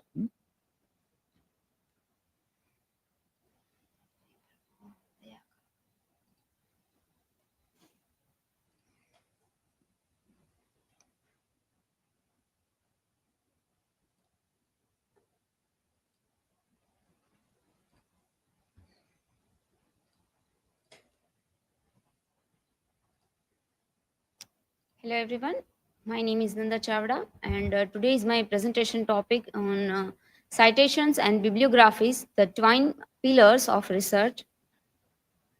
This is my academic information, table of contents. First, start with bibliography. A bibliography is a comprehensive list of all the sources consulted during the research process, regardless of whether they were directly cited in the text. It serves as the reference guide for readers, enabling them to locate sources for further study. In the MLA Handbook for Writers of Research Paper states that bibliographies helps to demonstrate the depth of research and support scholarly credibility. Here are the types of bibliography. Bibliography in the types, first reference bibliography, in third, second historical bibliography, third physical bibliography. In reference into more enumerative bibliography, annotated bibliography, and in physical bibliography into analytical bibliography and the descriptive bibliography. Here first in just example for annotated bibliography. An annotated bibliography is a list of source references that include a short descriptive text and annotations for each source. It may be assigned as a part of the research process for a proper paper or as an individual assignment to gather and read relevant sources on a topic. Here the example of annotated citation.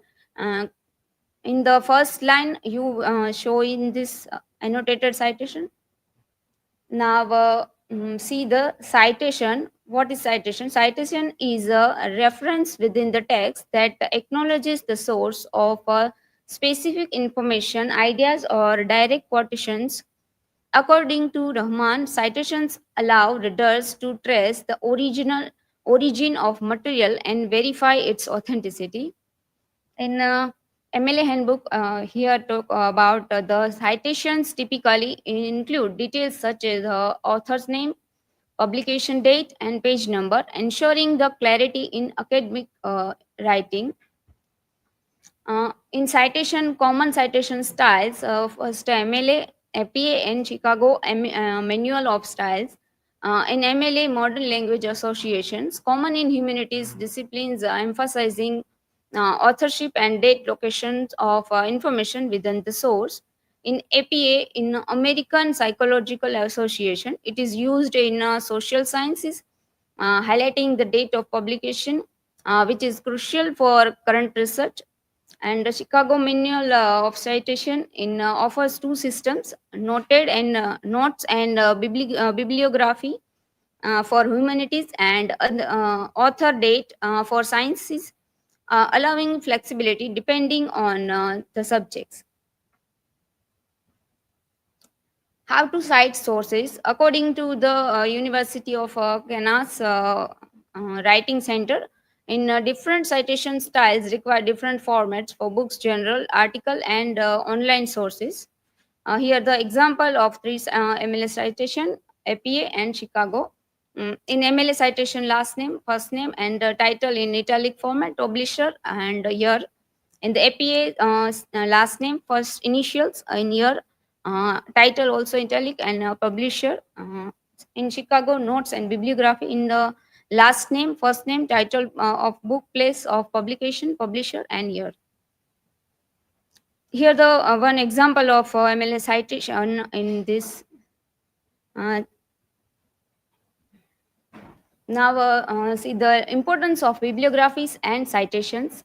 In first, avoiding plagiarism, proper citation give credit to original authors, preventing academic dishonesty. Second, demonstrating research depth. A well-crafted bibliography reflects through understanding of subject. Third, in enhancing credibility, citing reputable sources strengths argument and lends authority to research, facilitating further research. Readers can use bibliography to explore additional resources. Here, the difference between bibliography and the citation.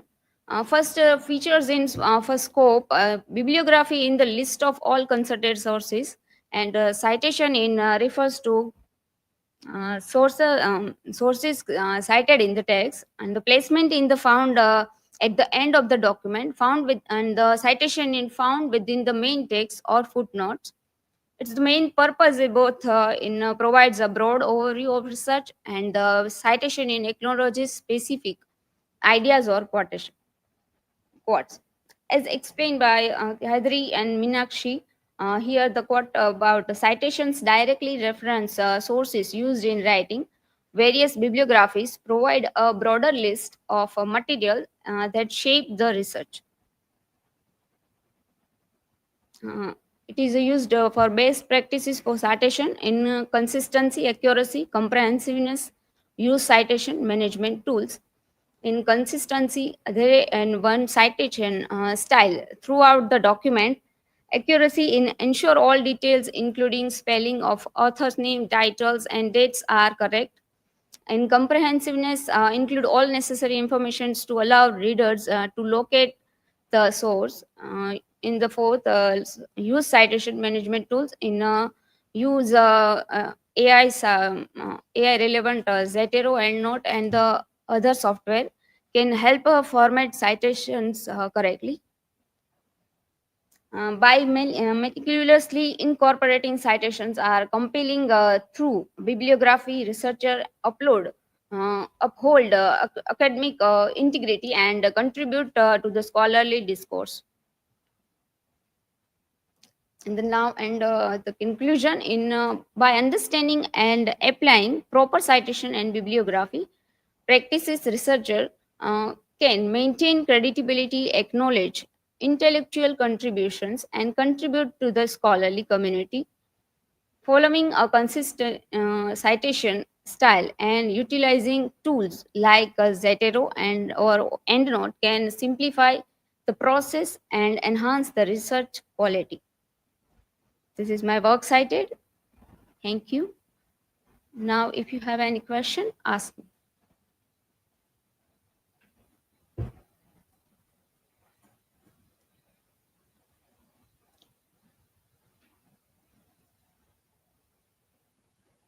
Nanda, my question for you is that how can artificial intelligence tool assist in the citation process?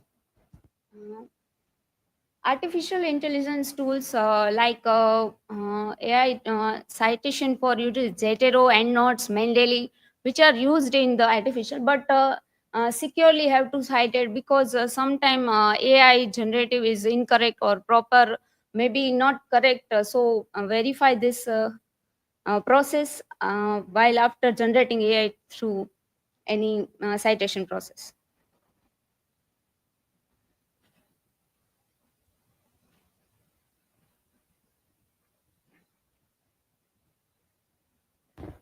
So, Nanda, my question is for you that can excessive citation undermine a research paper's impact?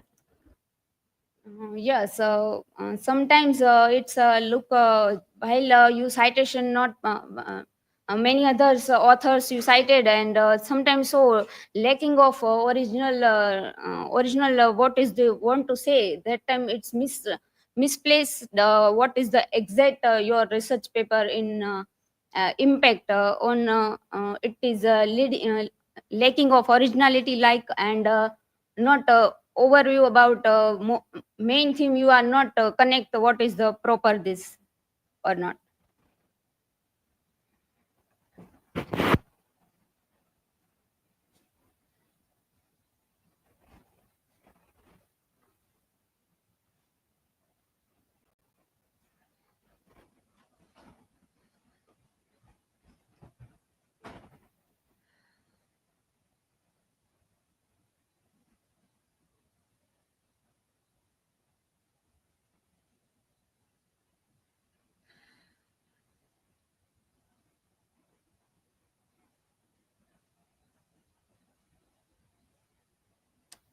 A very good afternoon, everyone. On the last day of the presentation, I am presenting on the significance of assessing sources in research writing.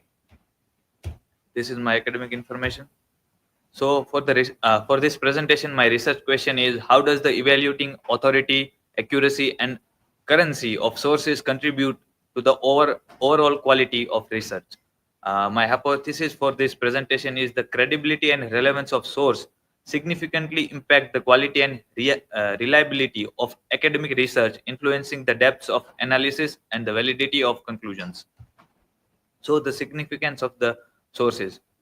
So the importance of evaluating sources is that it helps in making better decision and building strong arguments.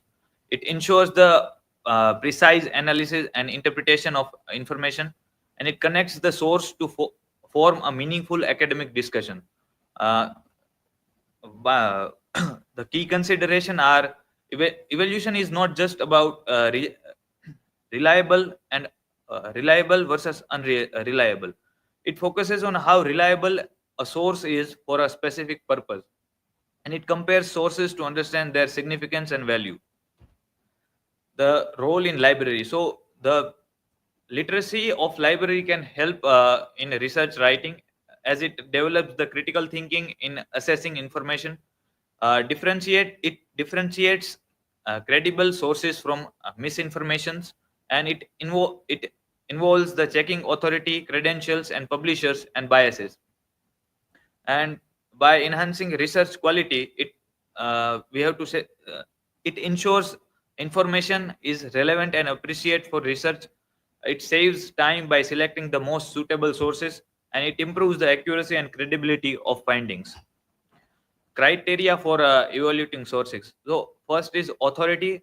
Assesses It assesses the author's expertise, credential, and credibility for the sources. Second is peer evaluation. The scholarly works often undergo through experts evaluation to ensure originality, accuracy, and research quality before publications. Third is internet sources. So evaluating online resource carefully, as many lack peer review and authoritative oversight.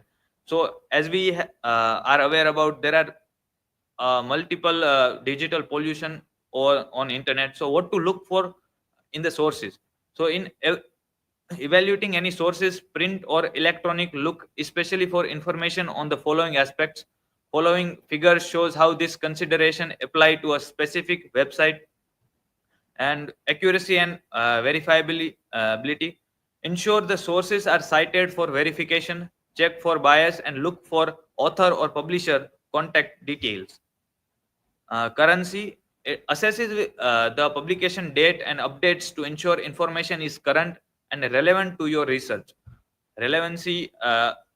It ensures the source align with your research need and carefully assess its suitability before use.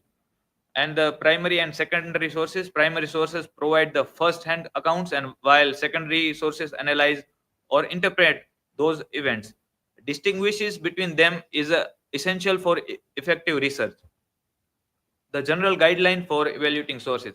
It is essential to carefully assess each source's credibility by reviewing its bibliographic citation and content before using it in your research. So finding more about the author, as I have already explained. Read the introduction and preface. Start with the introduction or preface to understand author's purpose. Then check the table of content and index to see if the source covers your topic in sufficient depth. Determine intended audience. Assess the tone, style, vocabulary, and complexity of the sources to see if it aligns with your research needs. Keeping in mind that scholarly sources target specific audiences, while popular sources caters to a general readership. Evaluate the evidence list.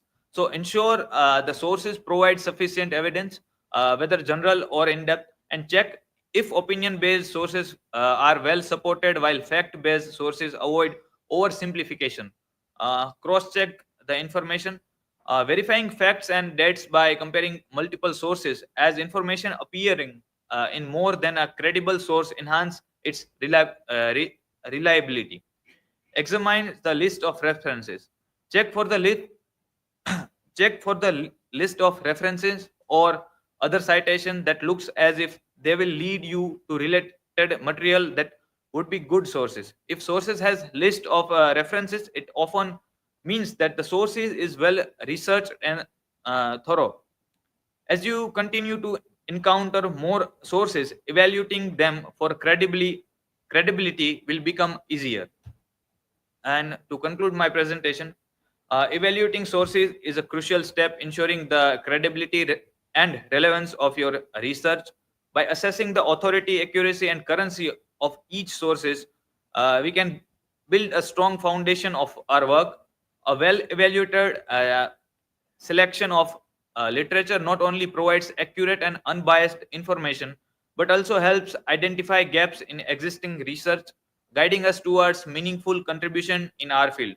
And through this presentation, my learning outcome is that I have now able to have uh, a good grip on how to evaluate proper sources and how to find the credible sources through internet and uh, uh, various sites like JSTOR and everything. These are my references, and thank you. Now it is time for your questions.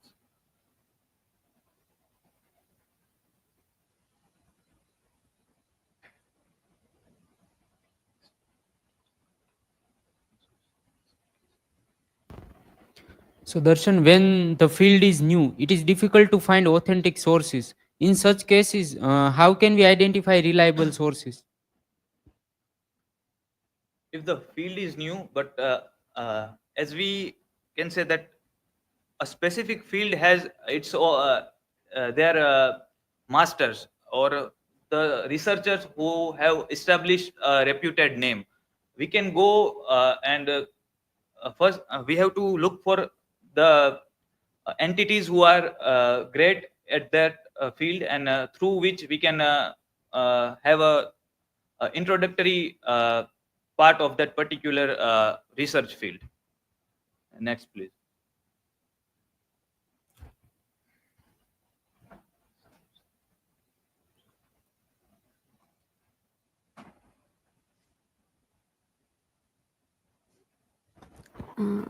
Darshan, my question for you, if a TikTok video or reel cites 3 academic papers, does that make it a credible source, or does it just make academic look outdated? So, as sir also many times mentioned in our classroom that there are abundance of information exist in the internet and various sources, and TikTok or Instagram reels are just of 15 or 30 seconds, and we cannot overly reliable on those sources. So I think it is not even considerable to be cite TikTok or Insta reels. Thank you very much.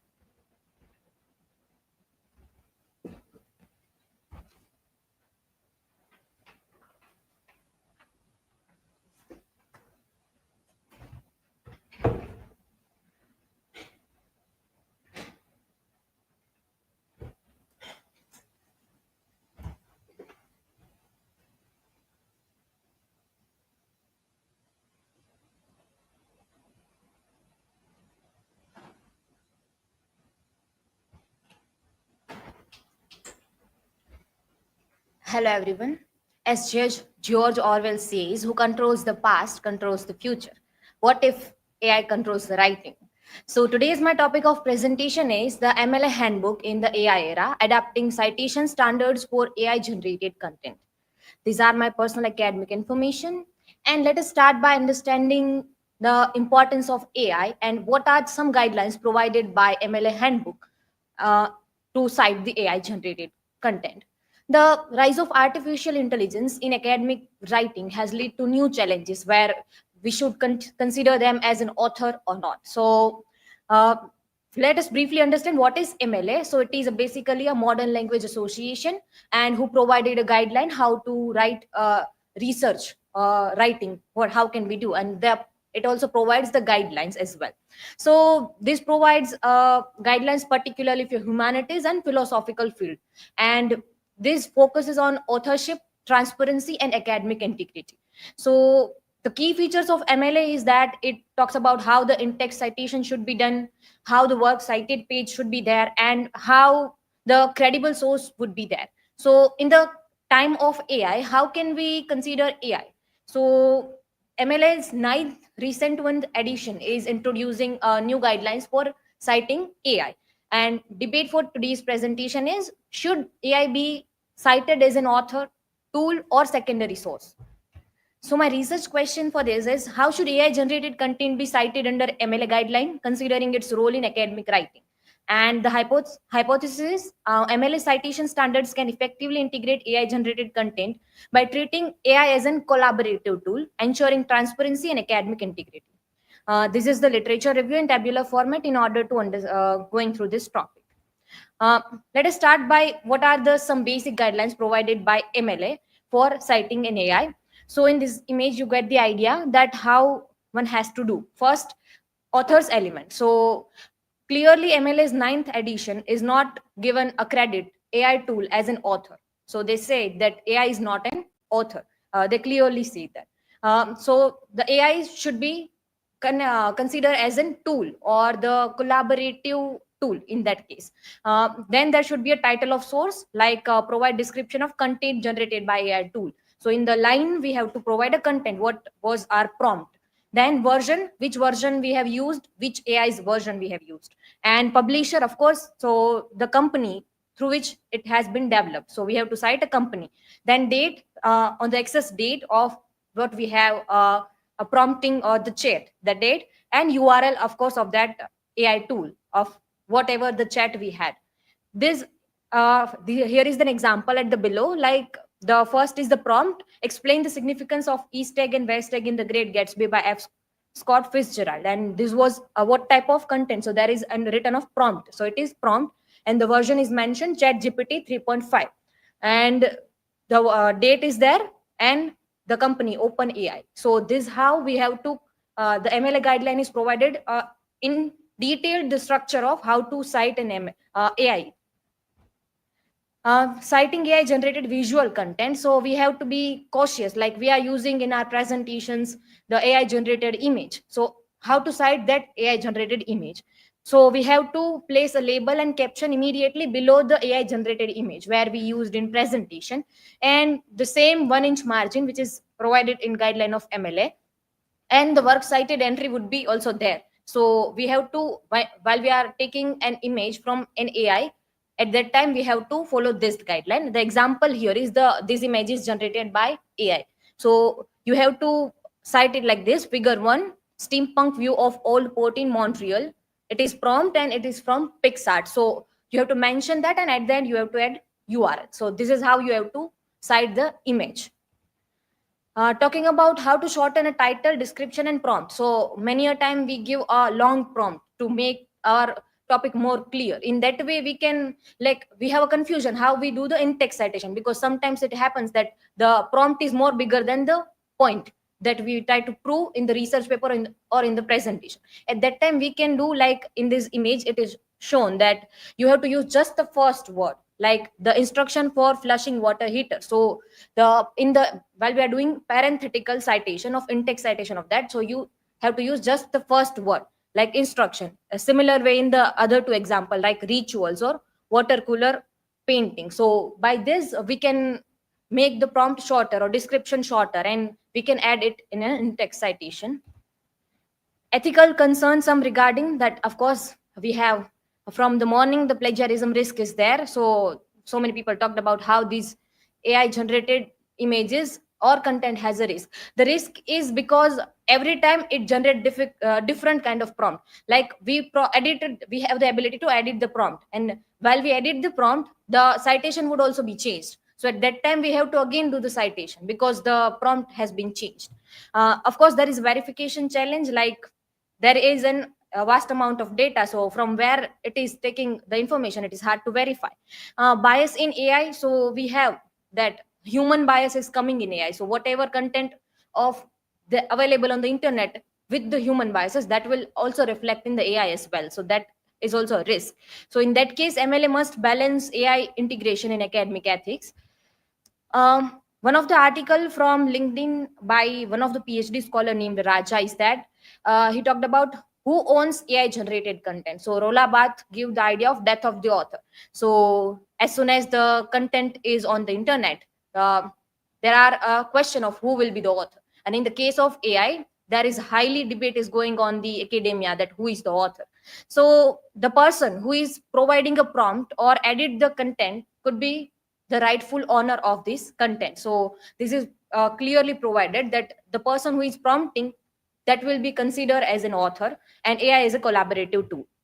Some argue ownership should be belong to those who created or trained the AI model. So there are also argument that this should be gone to the company who is making these tools. So there is also debate going on. And public domain, like the content is publicly available, so it should be go in the side of the public domain as well. So in the legal landscape, US in 2023 has the copyright law that protects human created work. But since the development of AI, we don't have the particular guidelines about the authorship. So there is future law, there may be need to find the how AI should be considered as the author or not. And content with substantial human input will have stronger claim to copyright protection. So still now the debate is going on, but the authorship idea is falling under the human side rather than going to the AI side. So this is still in argument.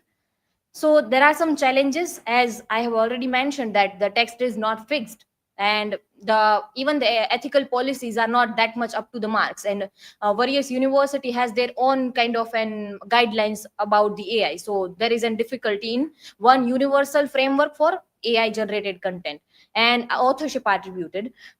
Solution is that still there is a guideline in MLA 9th edition about the how to cite an AI and what are some consideration, but still that is not highly reliable. So there is need of verification in that.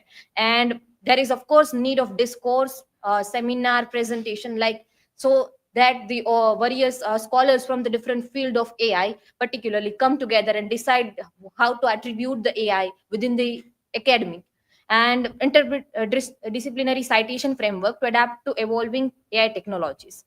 So before I conclude, let me share my learning outcome, that while preparing this presentation, I got the idea that there is a lack of relevant articles or highly authentic articles within this field, because this is an emerging field. So we got the idea that we are using ChatGPT every day, we are using AI every day for generating image, and still the authentication and authorship is an issue. And I also learned that we often forget to cite the AI every time. Like we write the blogs, but we forgot to cite AI, like acknowledgement. So I started giving acknowledgement to whenever I'm using on the platforms, like even the Google sites in the digital portfolio as well. So that is my learning outcome, that I started using AI as a collaborative tool. So AI is reshaping academic writing, and there is a necessity updated is regarded in the MLA citation. And AI should be as a collaborative tool, ensuring transparency while maintaining human intellectual oversight.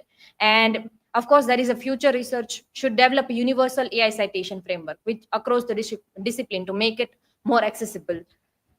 These are my work cited, and thank you. If you have any question, feel free to ask.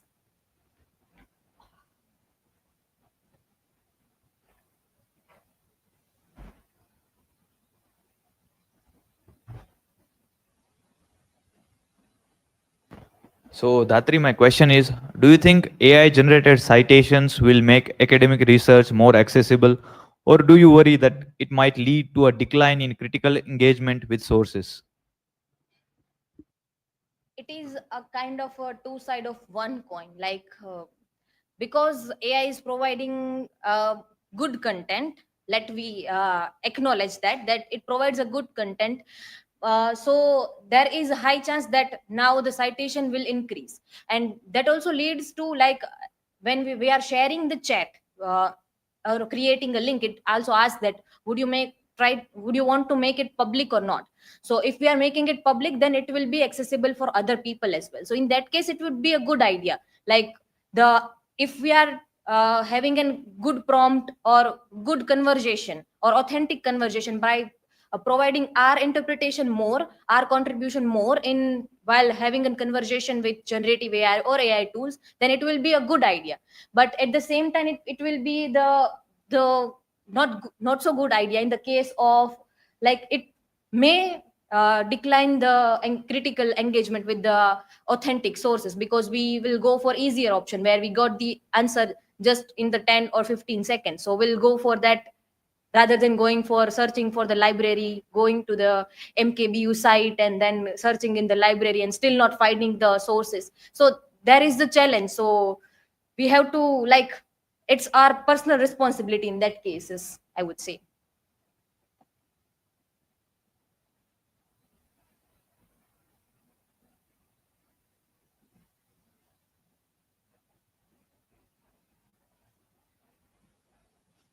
Dhatri, my question for you: how do you think distinguishing between human and AI generated sources impact academic writing?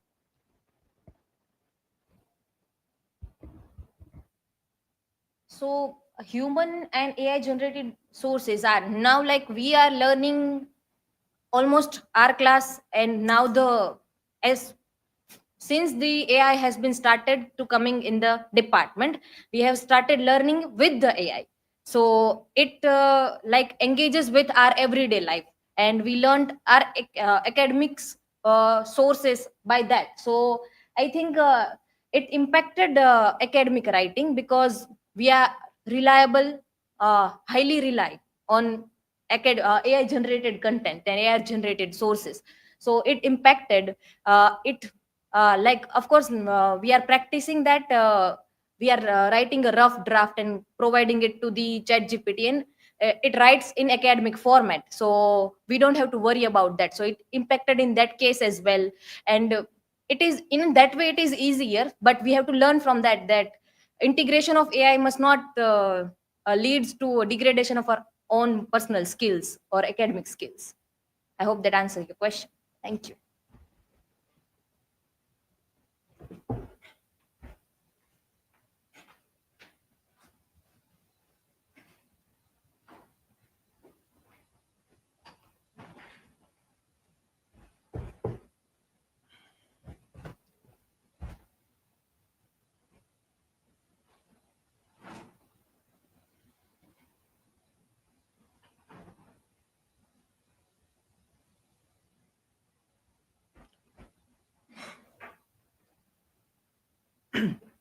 Hello everyone, I am Yasra Soda, and on this day research methodology presentation, I am making a presentation on a topic, AI as a supportive tool in dissertation writing, benefits, challenges, and ethics. As we are in the fourth semester, this is my academic details. As we are in the fourth semester, we all are working on our dissertation. So I thought that making a form and getting the review from you all and our senior batch, which is 2022-2024. So I asked the response from them and our class to find the effectiveness of AI in helping our dissertation writing, and how it is helpful in dissertation. So my research question is, how effective are AI tools in assisting students with different stages of dissertation writing, and what are the associated benefits and challenges? There could be two hypotheses of this research. AI tools enhance the dissertation writing process by assisting students in research, writing, and editing, making the process more efficient. However, their effectiveness varies across the different dissertation stages, and challenges such as accuracy issues, over-reliance, and ethical concerns limit their overall impact. There could be another hypothesis that could be AI tools do not significantly improve the dissertation writing process, and their benefits are overrated by challenges such as inaccuracies, lack of critical analysis, and ethical concerns. So let's dwell into the topic. First of all, let's discuss what is research. Research is an investigation of experimentation aimed to the discovery of the interpretation of facts, revision of accepted theories or laws in the light of new facts, practical implications, and such as new or revised theories or laws. According to the MLA handbook for writers and research papers, the research paper is described as a form of exploration, getting the new idea, probe to the issue, solving the problem. It also a combination of primary and secondary researches that includes the first-hand investigations such as analyzing texts, conducting surveys or experiments, while secondary research involves examining studies conducted by others. A means of communication, it is also a structured presentation of research finding which requires a clear and efficient writing. Now, before getting into the result I found in the from your all from your responses, I will talk about one article written by Muhammad Husseini, Lisa M, and David B, which is talking about using AI to write scholarly publication. These are the key findings from the that article. First is growing role in AI scholarly writing. As we know, first there was Grammarly, which is only corrects the grammar, but modern AI tools can generate entirely scholarly text. This raises the concern about the research ethic and integrity. What are the good things we find in the AI, that it assists the non-native speakers to conduct a research. It also accelerates the content generation and rewriting, summarizing, and structuring. For grammar checking is also useful. What are the limitations and risk in AI in academic writing? AI generated content can be factually incorrect or misleading. AI struggles with the mathematical reasoning and deep analytical thinking. Accountability and ethical concerns, as Dhatri has also discussed about like how AI can be considered as a author or not. So who is responsible for AI generated error? If AI is taken as the tool, so who is the responsible for the content creation? Author must take the full responsibility for AI assisted content. Like if we are taking AI as a co-author, still the responsibility of the author also increases, that whatever is the research or founding are there, it should be based on that. Research must verify the AI generated text for factual accuracy, coherence, and ethical integrity. The use of AI in scholarly writing should be transparent and disclosed in the research paper. Where and how you have used the AI tools, that should also be acknowledged. The need of regulation and transparency. AI's role in authorship attribution remains controversial. Should AI be credited as a co-author or not? It is still a debatable question in the present time also. Journals should implement guidelines for AI-generated content, ensure the ethical use. It is proposed that researchers disclose their AI uses. For example, which tool was used, what parts of the AI paper, the paper of generated by AI.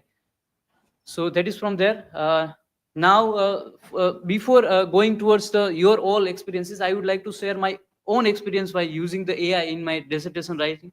Where have I used AI for finding the title, how to include all the necessary details of the dissertation in the title. That should I have taken help of preparing an outline, what type of points I should include in the dissertation.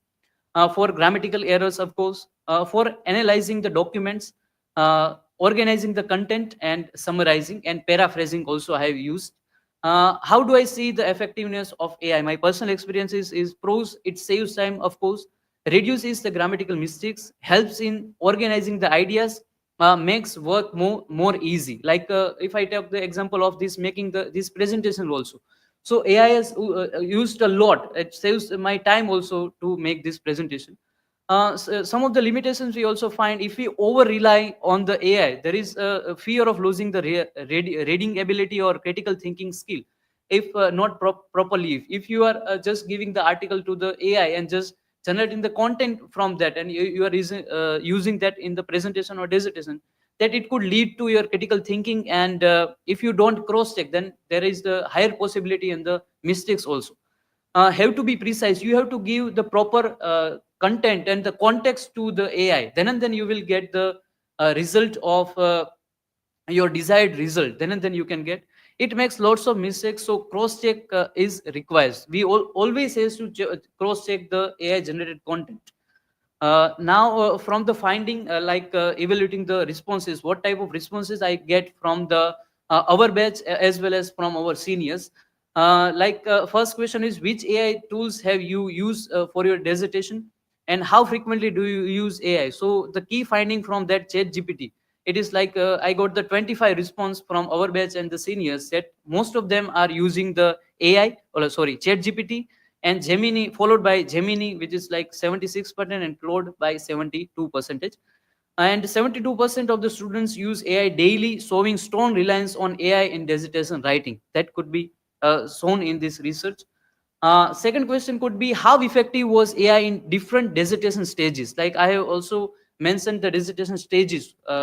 So we can find that AI is most effective in organizing and outlining the dissertation, analyzing the data, and formatting and proofreading. It is in high rating 4 to 5. Moderate effectiveness in writing and first draft, editing and refining, and conducting the literature review. So in this manner, AI could be useful in dissertation writing to the students. What were the biggest challenges of limitations of using AI? So here is the draft, and what are the findings we can see in this? A lack of deep, most of the people think that it lacked the deep analytical and critical perspective is the most reported limitation. Misinterpretation and of academic resources in incorrect citations is also found in the using of AI. Ethical concerns are also there. Plagiarism and integrity issues are widely noted. Inaccuracy or misleading AI generated content. Sometimes we also find, if we say that I want source or material for this particular research, then it could also create some ghost sites or ghost material or articles, just naming them. Over reliance on AI affects critical thinking, as we have discussed also, and difficulty of integrated AI generated text. It is also the 50% of the students think that it suggests the challenges in blending AI output with personal writing style. Now, the question is, did you find AI generated content reliable for academic research? So 84% of the responders found that AI generated content somewhat reliable but required fact checking. Only 60% found that AI generated content mostly accurate. The chart suggests that while AI can assist the academic research, most users still need to verify the information for accuracy. Do you think that AI tools help improve the overall quality of the dissertation? 44% of the responder thinks that believes that AI tools significantly improve the dissertation's quality. 56% think that AI help in some hot actions. No responses indicate that AI made things worse, suggesting that AI was at least somewhat beneficial for dissertation writing. Do you think that AI used in dissertation writing should be regulated? 72% of the respondents believe that AI used the dissertation writing should be regulated, but only for ethical concerns like plagiarism. 60% support the strict guidelines for the AI use. 8% think that AI should be freely accessible without restrictions, and a small 4% are unsure.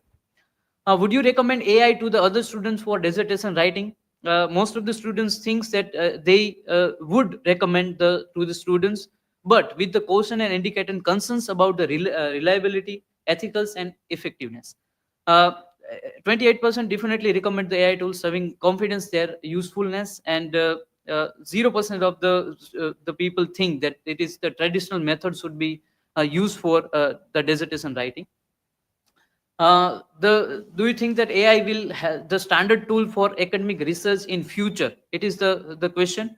56% believes that AI will use in academic research, but strict limitations.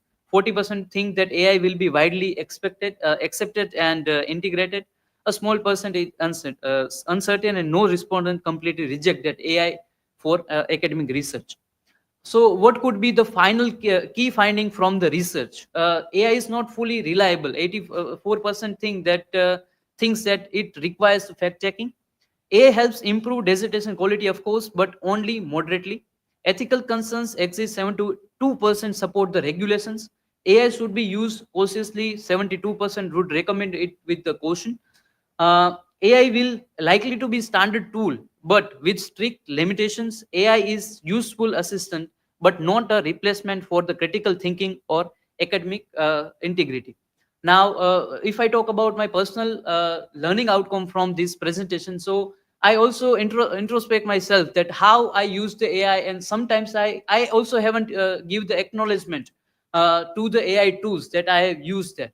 So for this presentation making, I use ChatGPT, and for making the this form to share to the students, I get the help from the Google Forms, and this presentation I have taken from SlidesGo. Uh, and I am also thankful to the students who have given the responses for this research. These are my references, and thank you. Now for the questions.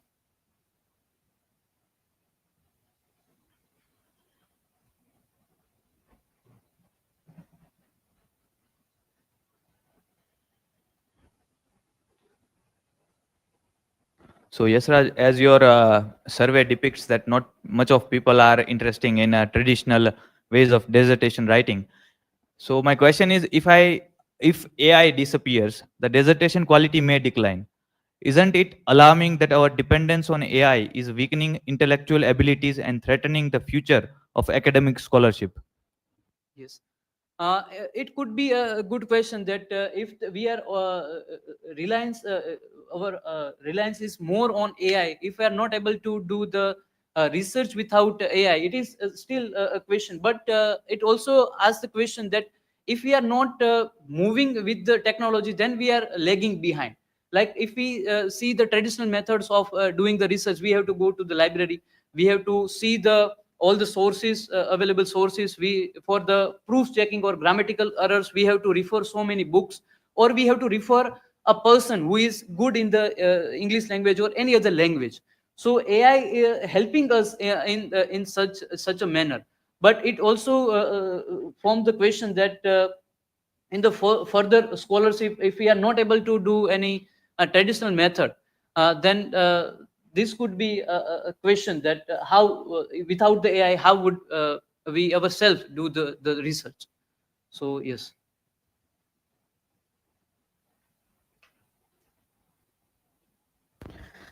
Yashraj, my question is, from the analysis of the data, do you say that dissertation relies on AI rather than following the proper research writing procedure, like having going through the literature review and all, creating gap in traditional process? Yes, I would agree with that. That the over reliance or the AI, like we are not using the traditional method. Like before, if we are doing the research, doing the literature review, we used to read that the at least the abstract and the concluding part of the research. But now, what we are doing is like giving to the article or the journal to the AI tool, and then we are saying, what is the summary of that? Is it reliable, or it is like useful in our research or not?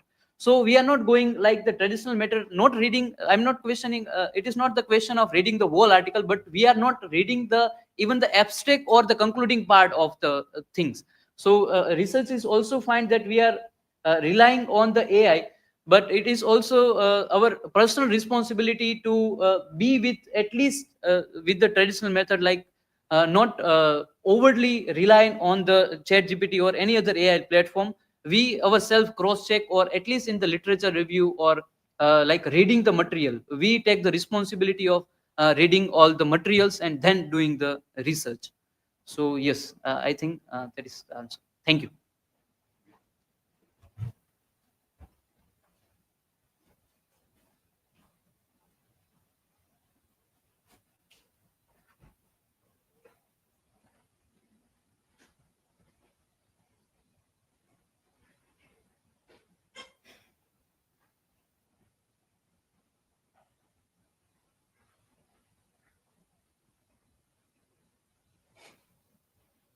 Hello everyone. Today last day presentation. My presentation topic is dark side of research, academic fraud and fake journals.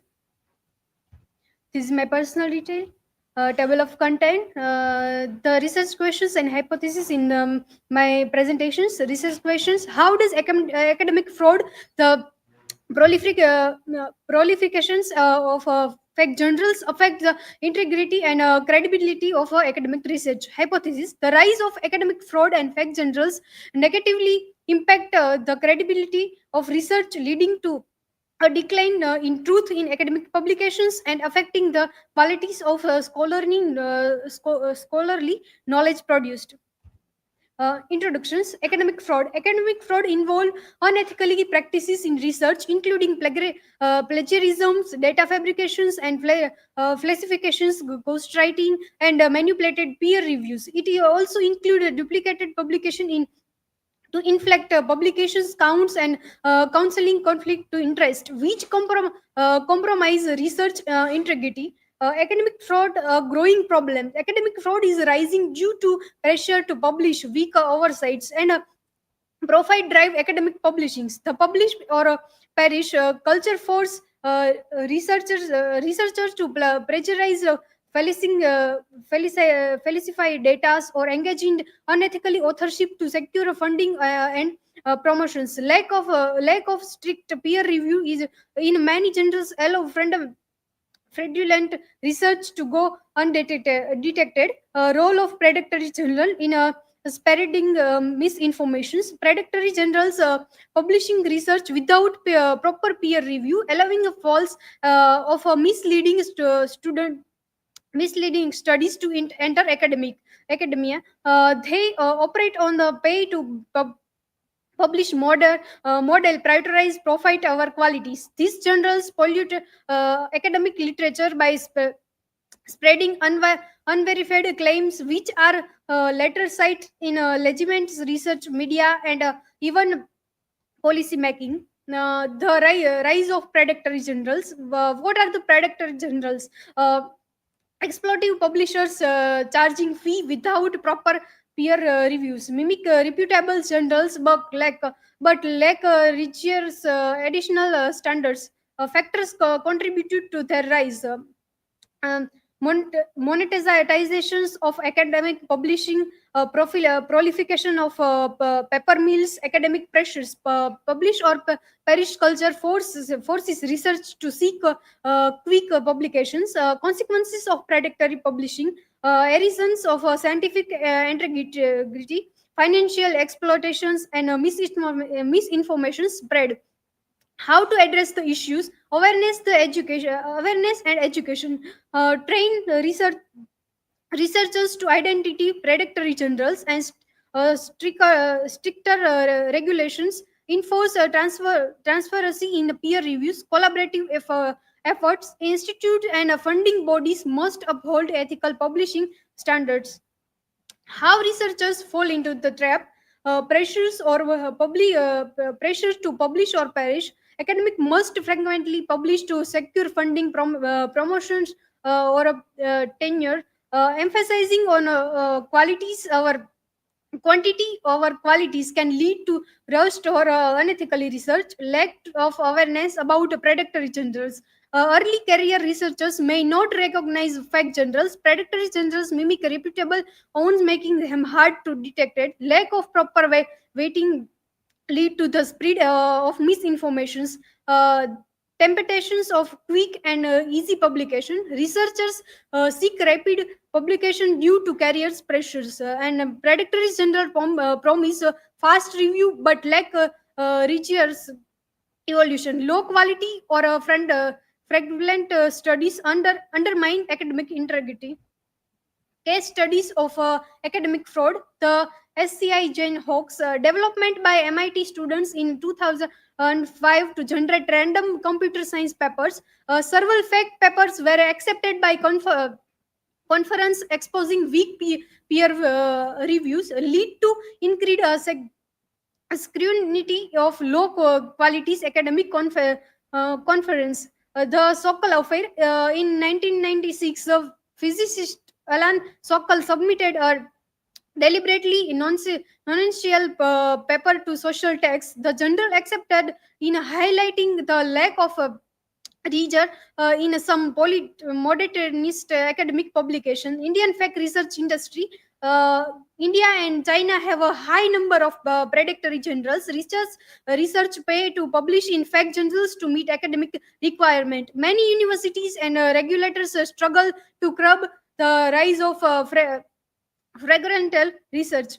Consequence of fake research mean misinformation spreading in academic. False data get sites and incorporate into further research. Misinformation can influence public policy and medical guidelines, lead to follow theories being accepted and difficult to correct.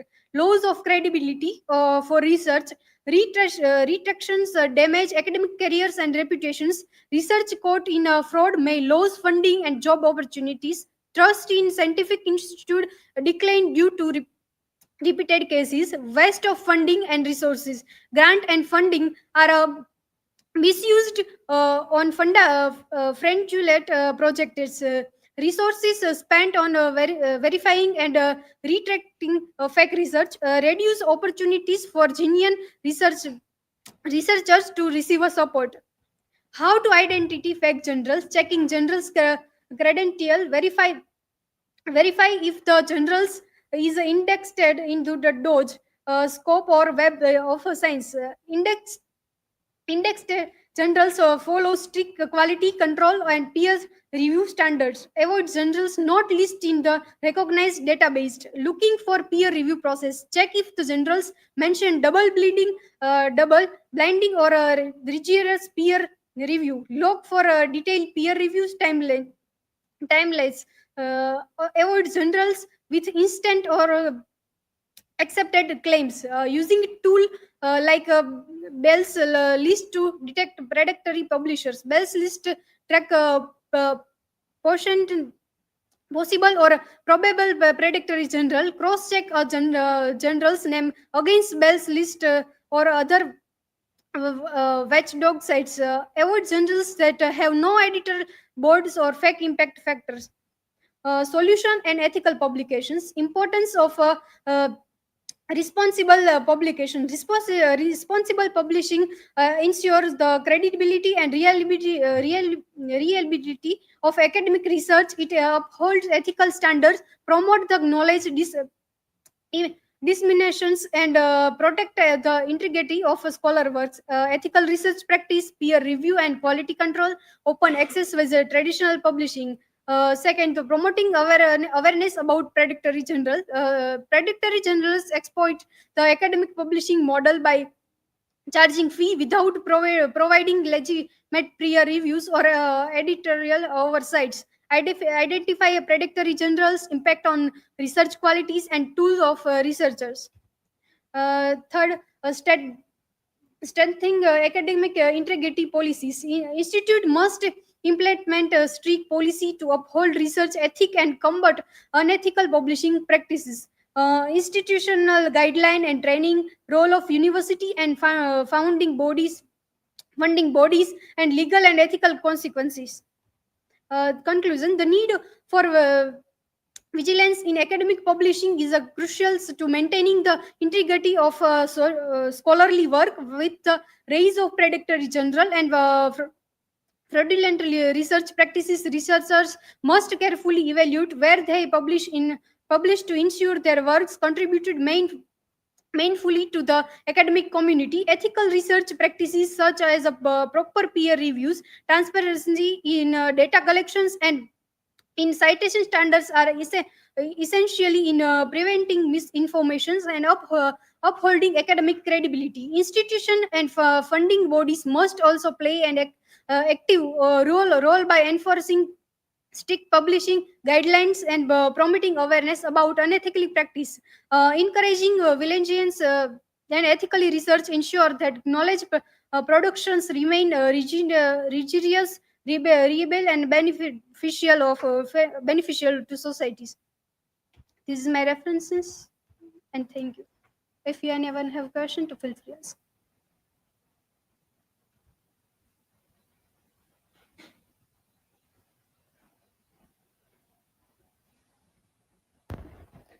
Vishwa, as you mentioned in your presentation about the fake research and predatory journals, do you think that such journals impact public health and society? If yes, how? Yes, fake journals can also misleading and harmful information of especially in this field like medicine and science, and this can lead also incorrect treatment and research be being accepted and affecting public health and society.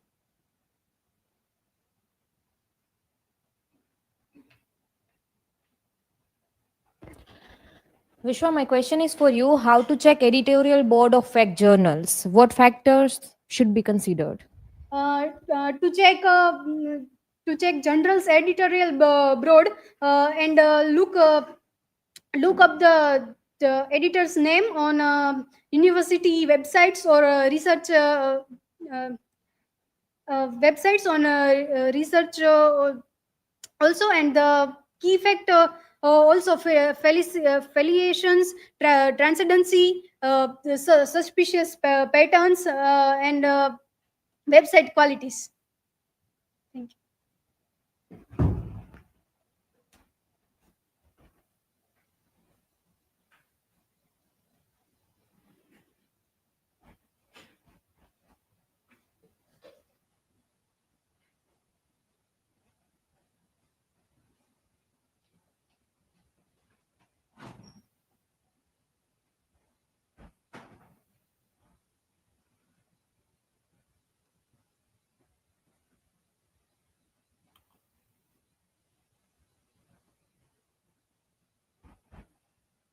Hello everyone, I am Akash Chavda, and for today's presentation, I have selected the topic Ghostwriting in Academia, Ethics, Legality, and the Invisible Scholars. These are my academic details. Before moving into the topic's background, I want to ask that have you ever questioned about while reading any research paper or journal articles or any scholarly assignment that is it written by the same author that is mentioned in the research paper, or is it altogether a different person which is not mentioned in the research paper? Well, basically, the ghostwriting is when you ask someone else's to complete your incomplete work related to academia or to craft a research paper, and he or she will give you that already written research paper, and then you published without acknowledging his or her efforts. Then you are taking help from ghostwriter. While ghostwriting is an accepted norms in the fields like politics or business, in academia, especially for students essay, especially for the students essay, this ghostwriting is considered as a dishonest and unethical. Like in the politics, and politicians and businessmen have not enough time to produce some documents or all because they have tight schedules, and for the politicians they also have such kind of tight schedules, so they will hire such kind of ghost writers to craft their speeches and all those things. And moreover, they are also belonging from the they also have poor education, so they will hire uh, ghostwriter to craft the speech for they want to convey to the peoples. So there is this ethical distinction between the collaborative work and research assistance versus the unethical ghostwriting that hides these contributions. If you see any research paper, there will be 2 or 3 contributors in that research paper, but they all are acknowledged in that their name is there. But in the ghostwriting, there are no acknowledgement of those contributions in the research paper are there. So let us understand the objectives of this presentation. What are the objectives of this presentation? First, we will understand the prevalence of ghostwriting in the research and examines its ethical and legal implications, highlights the unseen contribution in the academia and its publication, and we will see how to combat this ghostwriting. What are the common forms of academic ghostwriting? First is professor publishing works written by research assistant. It may happen that because of the workloads and due to the time constraints, professor might ask the research scholar or junior scholars to craft out a well-mannered research paper, and they will publish that presentation in quality journals. So it is a kind of a ghostwriting that they are taking help of, and ghostwriting is widely used in making out dissertations, articles, or even preparing the thesis among the students. And this kind of uncredited contribution from junior research or assistant considered as a ghostwriting. And it is also done in the government bodies also, when a proposal or policy paper is prepared by someone else other than those who supposed to be make out that policy papers. And the issue of honorary authorship is also there, where senior faculty members are listed as authors without actually contributing in that work. So ethical and moral dilemmas. Ghostwriting can be perceived as a way of increasing economic opportunities. That for some people it might be a career opportunity, because if some people have high writing skills, or if they have high research skills, so they will work for the multinational companies, and this way they can earn extra money by working as a ghostwriter. And it also provides expert crafted documents for busy professionals who may not have time or resources to draft an effective argument on their own. But relying on ghostwriter work can undermine the ethical principles of authenticity. Like, we can never get to know that who has written this research paper, or who is the intellectual mind behind those well-crafted research paper, and whose arguments are presented in that. So, and there is also the misrepresentation of the authorship is also there. India's ghostwriting industry. Sangeeta Datta, in her article, writes that ghostwriting is transformed from isolated cases to $1 billion global contract cheating industries. And she blames the neoliberal universities' policies. And she considers that universities are not remain anymore universities. They are market-driven entities, and they are more market-oriented, because they are only behind the generating the revenues, the students' fees, and all those things. And in amidst all this, the actual learning is remain far behind. And India has become a key hub for ghostwriting, with companies recruiting graduates from reputed institutions. She also mentions one case study based in the Noida. There is this company who does the translation work, and this company hires various scholars, undergraduate scholars from the quality institutes like IIM and IIT, and they will train them, and they will ask them to write such kind of quality articles for their international clients. So such kind of things are happening in India also. And she urges institutions and governments to reevaluate this kind of neoliberal policies and implements measure to cast out this kind of a contract cheating. What are the possible mitigation strategies to eradicate this ghostwriting? So first and foremost thing is the prevention is the best cure, and raising awareness among the students and research scholars is one of the important things to consider in this. And campaigns like hashtag please do not steal my works, are such kind of campaigns are also in the process. Like, it is example of the Denmark that it is going on, and which helps to document and publicize ghostwriting instances. And also universities should define ghostwriting as a misconduct and established committee under the unethical practices. And teacher also discusses learning opportunities, like a teacher should discuss students with what they have to do or what they don't have to do, and monitor students' work also, because sometimes it may happen that student writes something extraordinary and out of their capability. So teachers have to monitor their work, like how, from where they have borrowed this work, and provide the support also to the students when they are facing difficulty while writing the research paper or any sorts of academic work. And such legal frameworks are also there, like New York's section 213B of education's law specifically criminalize the commercial sale of ghost-written academic papers. And all in all, a national legal framework would standardize the enforcement and create a stronger deterrent against academic ghostwriting. And here comes the pertinent question that AI and automatic ghostwritings. We know that this is the era of AI, and AI models like ChatGPT can now produce essays and research paper, and it blinds the it blurs the lines between the assistance and the plagiarism. So will AI replace the human ghostwriter? In answer to this, Padilla answers that no, it will be not, because such a nuanced insights and ethical judgment that is very unique to the human mind will not be replaced by AI. And conclusion, ghostwriting in academia remains a complex issue, balancing the need for efficiency and communication against the ethical concerns regarding authorship and academic integrity. The practices of ghostwriting are misrepresent intellectual contributions and creates such kind of a power imbalance. Encouraging mentorship over ghostwriting and educating students and research scholars, it is important to prevent ghostwriting in academia. And for my learning outcome, while preparing this presentation, that I was not aware about the ghostwriting, but then I realized that back then in my childhood that I was a ghostwriter for many of my friends.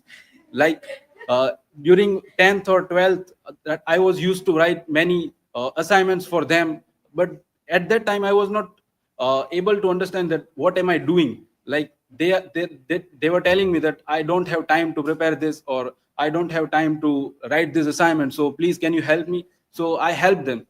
In a way, we all are doing these kind of things. Like in the Google Classroom also, whenever we lag behind, we ask from our friends that could you please complete this work, or please write this blog behalf of me. So in a way, we are all taking helps of ghostwriting in one or other way. So these are my references, and now you can ask the questions.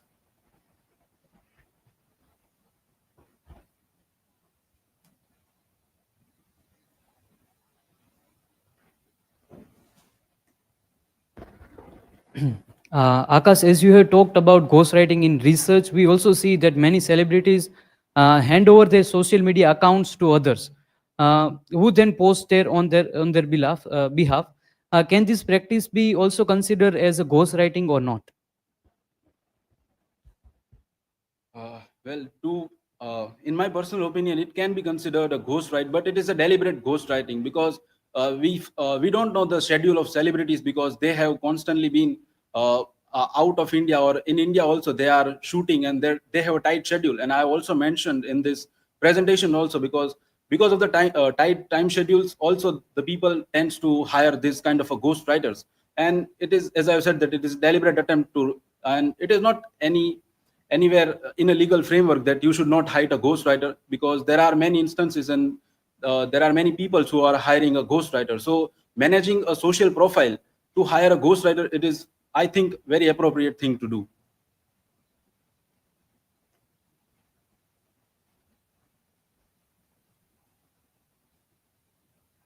So Akash, my question is, how does ghostwriting in academic compare ethically to ghostwriting in the other fields like politics or entertainment?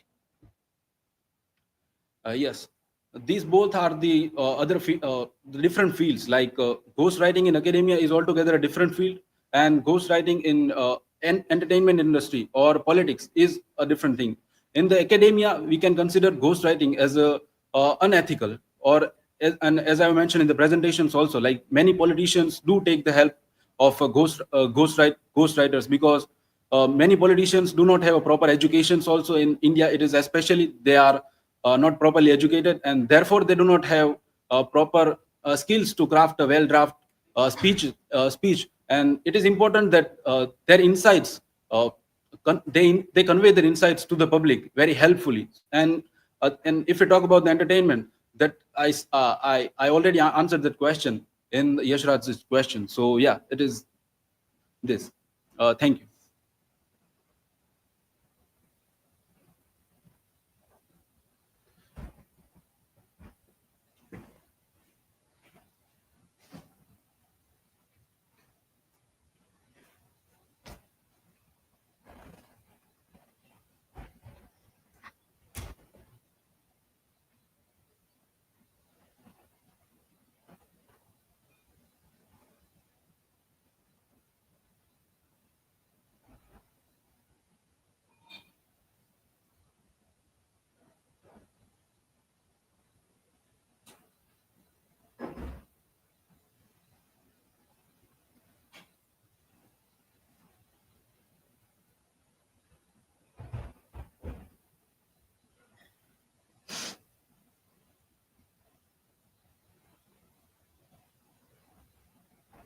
So, hello everyone. Today is last session of presentation, means second last presentation of on research methodology. So today I am going to deal with the topic, the mechanics of writing, spelling, my personal information. This is my table of content with which I'm going to deal, and we'll go with what is mechanics of writing. Mechanics of writing, it is a part of academic writing which comes under the unit the mechanics of writing. So mechanics are the small parts of a writing that sticks everything together to increase everything which makes a sense, and that emphasizes is placed where you want it to be. And basic punctuation mechanics includes comma, colons, semicolons, apostrophes, and hyphens. So when we use them properly, and thus mechanics give us sentences the meaning what they should have. So however, when we used incorrectly, they can transform the meaning of the most basic sentence and leave the readers completely in confusion as to what you are trying to tell them. This is the essential terms of mechanics of writing. So here are the terms of mechanics of writing, which includes spelling, punctuation, italics, names of persons, numbers, titles of works in the research paper, quotations, and capitalization and personal names in languages other than English. So this is the image I have taken from the PDF journal written by Suleiman Fatima. So these are the basic punctuations like full stop, which is also called as period, and it is used to end. It is used when to end up a sentence for abbreviations, website addresses, commas. When you are listing the items in the sentence to separate the words or phrases of three or more with coordinate conjunctions like for, and, nor, but, yet, or so on. So, and with introductory phrase to set, we use a comma, question mark, to get information after each question in the series, even if the question is not complete sentence. Then after a rhetorical question and at the end of a tag question, we use question mark. Expression mark at the end of exciting sentences like hooray, like for example. Semicolon to join two related sentences with conjunctive adverbs, and to connect the words in a list if there are already commas in the sentence.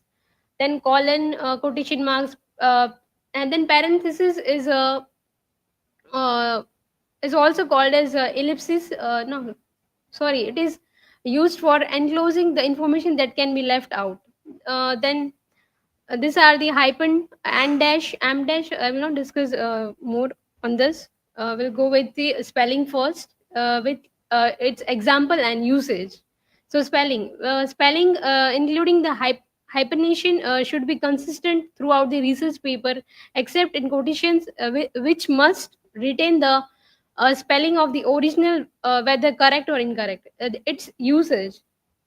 We can use them best to increase your consistency by using a single dictionary, and by always adopting the spelling that it gives first in any entry with variant spellings. For example, if we hair means like this hair, and HAR hair means rabbit, so it makes a difference. Punctuation. Example of punctuation: use a comma before coordinating conjunction like and, but, for, nor, or, so, or yet. Joining the independent clauses in a sentence, it is used. And in a sentence sentence form, Congress passed the bill and the president signed it into law. And its usage: to clarify the sentence's structure, separating some words and grouping others, and it adds a meaning to written words and guides the understanding of readers. Italics is a style of type in which the characters slant to the right. Casablanca, more visually pleasing than underlining, if sometimes less distinctive. Italicization is commonly acceptable in research papers, and it uses usage in general. Italicize the foreign words used in English text. Name of a person. Example, in general, the first time when you use a person's name in the text of a research paper, then it's stated fully and accurately. So exactly at it appears in your source. Example of with the sentence like Emily Dickinson should be used initially and then Dickinson in subsequent references. Then usage in some languages like uh, example Chinese, Hungarian, Japanese, Korean, and Vietnamese surnames precedes given names. Then numbers. Example, use numerals for the most times of the day, like 2 p.m., 6:20 flight. So exceptions include time expressed in quarter and half hours and in hours, uh, followed by clock. Example, a quarter to 12. And its use is like to spell out the centuries in lowercase letters, like example, the 20th century. Next, the titles of the works in the research paper where and the example is like italicize the names of the books, plays, poems published as books, pamphlets, periodicals, websites, online databases, films, television, and radio broadcast, compact disc, audio cassettes, record albums, dance performance, operas, and long musical composition. And its example with the sentence like The Awakening. It's a name of a book. The Importance of Being Honest, that is also a name of a book, and it is a play. So it's used in this way. And quotation marks for the titles of articles, essays, stories, and poems published within the larger works, like the chapters of books, pages in website, individual episodes of television and radio broadcast, and short musical composition where the italics in longer works are used. Quotations. Place example, place quotation marks around a word or phrase given in a someone else sense or in a special sense or purposefully misused. Example with the sentence like a silver dome concealed the robot's brain. And its uses quotation it is used in repetition of a sentence, phrase, or a passage from speech or text that someone has said or written. Next, capitalization and personal names in languages other than English. An example like in French, only the first word and any proper nouns in a title are capitalized. For example, it is in French like Lee Roche at Lee Neuer. And its uses in German, like all nouns are capitalized and regardless of their position in a sentence. For example, it is in, I cannot pronounce because it is in, I think, German. So now we'll go with the conclusion. So with the help of the book, the ML Handbook, the writers of research paper, it provides essential guidelines on the mechanics of writing, which increases the clarity, consistency, and accuracy in academic work. So I think proper spelling maintains the uniformity, while punctuation increases the sentence structure and readability. So the use of italics distinct uses makes a difference, like in titles and foreign words, and correctly formatting the names of person respects cultural variations. So numbers should be written according to established rules with specific formats for dates, percentage, and centuries. So the titles of works require italics or quotation marks depending on their length and category. So while quotation must be precise and properly punctuated. Lastly, the capitalization in languages other than English follows the unique convention that writers must acknowledge. So it in this way it masters mechanics in a crucial way for producing a professional and academically rigorous research paper. So this is how it helps us in the writing of mechanics. These are my references, and thank you. Now it's time of questions. If anybody's having question, you can feel free to ask. Reshma, my question is why are the mechanics of writing considered a crucial aspect of writing? Yes, Vishwa. The mechanics of writing are considered crucial because, like punctuation, spellings, formatting. So it like for several reasons it is crucial. Like it gives us proper consistency, proper accuracy, and it makes helps us to make us understand the proper way of that mechanics which is given. So in this form, the mechanics of writing plays a crucial. Next.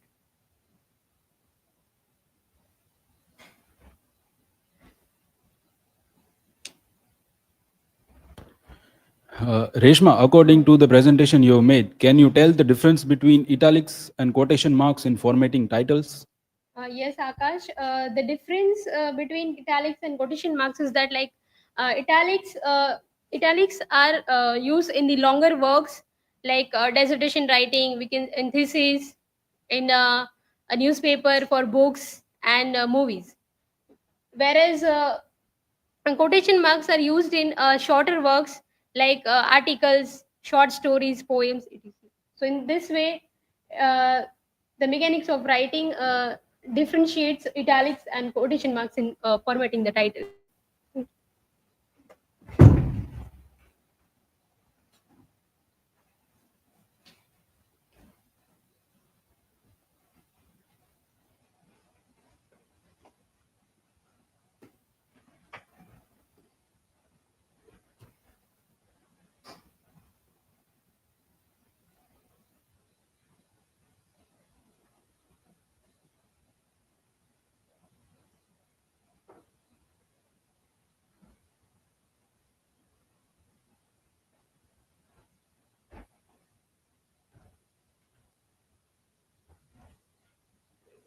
So hello everyone, myself Hardi Bora, and today's my presentation topic is the art of writing, mechanics and mastery across genres. Here are my personal information, table of content, and my hypothesis is effective mastery of writing mechanics enhances clarity, coherence, and credibility across different genres, which making research writing more structured, persuasive, and academically rigorous. My research question is how do writing mechanic mechanics vary across different genres, and what impact do they have on effectiveness and readability of research writing? Let's start with the introduction.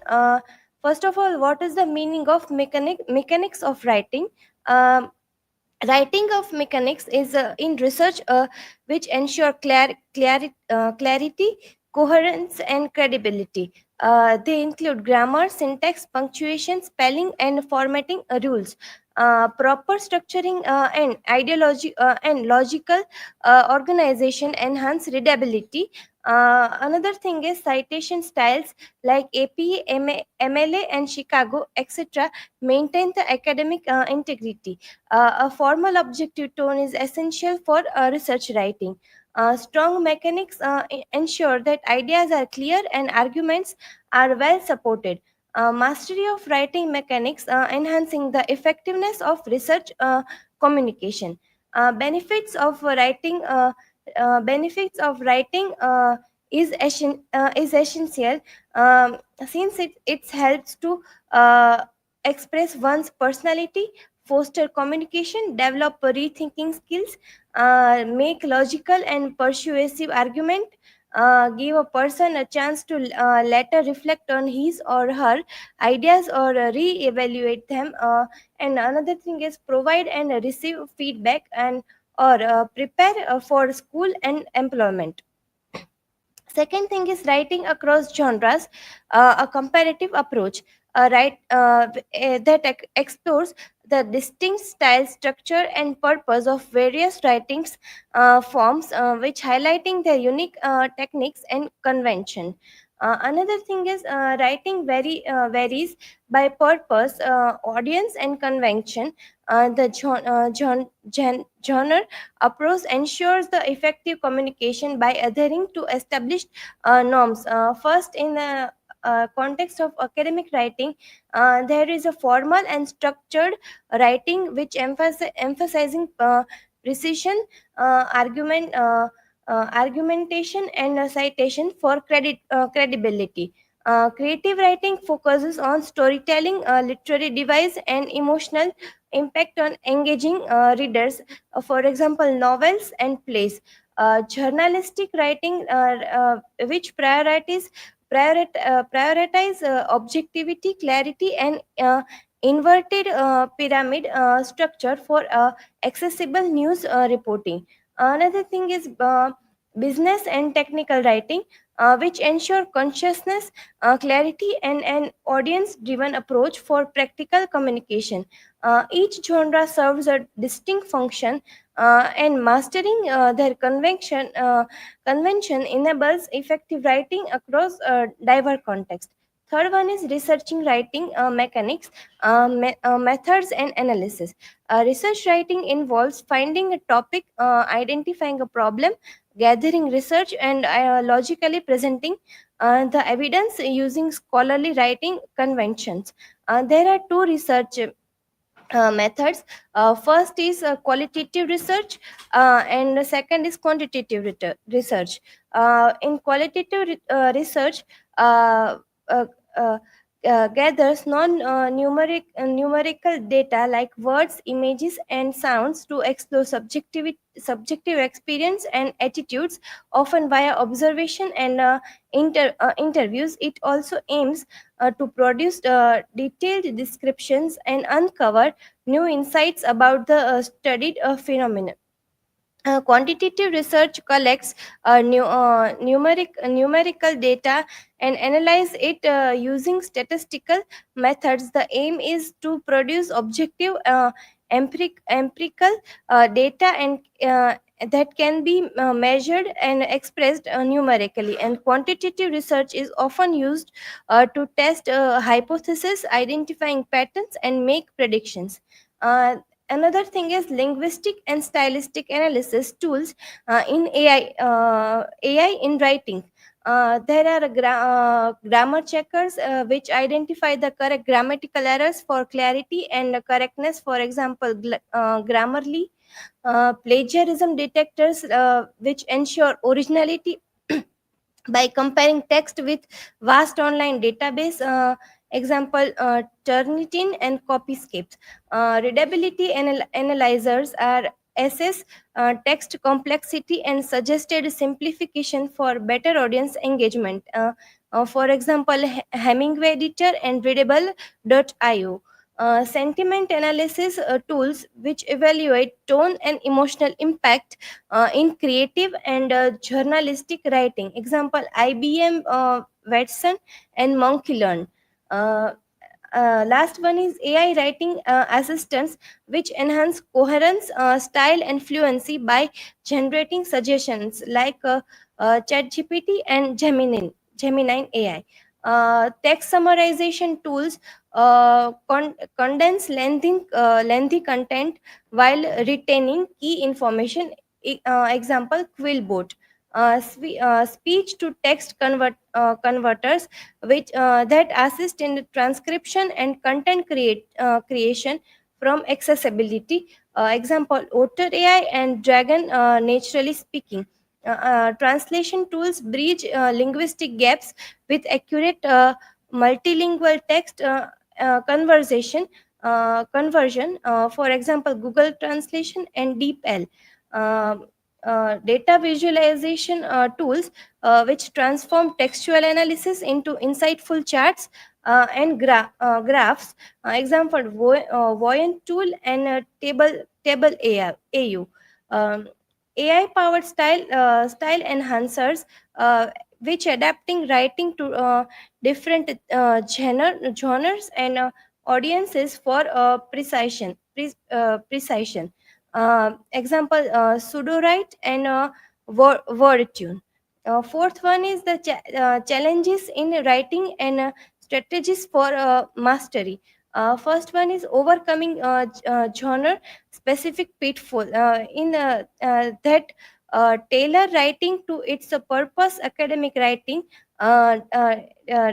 demands structure and evidence, while creative writing thrives and clarity and engagement. Another thing is avoiding rigidity in academic writing, which maintain a formal tone without sacrificing readability or critical thinking. Eliminating ambiguity in creative writing, which uses precise language, strong imagery, and well defined character motivations. Balancing creativity with structure that integrate originality with logical flow, ensuring engagement without losing coherence. Maintaining reader engagement, very sentence structure, tone, and pacing to sustain interest across different genres. Effective editing strategies revise for content clarity and coherence before focusing on grammar and mechanics. Proofreading techniques like read aloud, use grammar tools, and change formats to catch hidden errors. Self-assessment methods compare writing against objectives, seek constructive feedback, and reflect on areas for improvement. In the conclusion, writing today demands adaptability as evolving mechanics and digital trends reshape the expression, and on the other hand, AI as assisted tools enhance creativity, yet mastering the craft still relies on clarity, originality, and critical thinking. While technology aids refinement, the essence of impactful writing remains in the writer's ability and communicate effectively. Embracing and both innovation and core skill ensure success in the ever-changing uh, even ever-changing landscape. My personal learning outcome is to develop strategies to balance technological advancements and fundamental writing skill, and which and also the enhanced clarity, originality, and critical thinking in writing practices. Um, this is my work cited. Thank you. And if you have a question, you can feel free to ask. Okay, questions you can reply in the comment. Okay, so that was the last one for the day. A few comments, and then we will end up the day. Okay?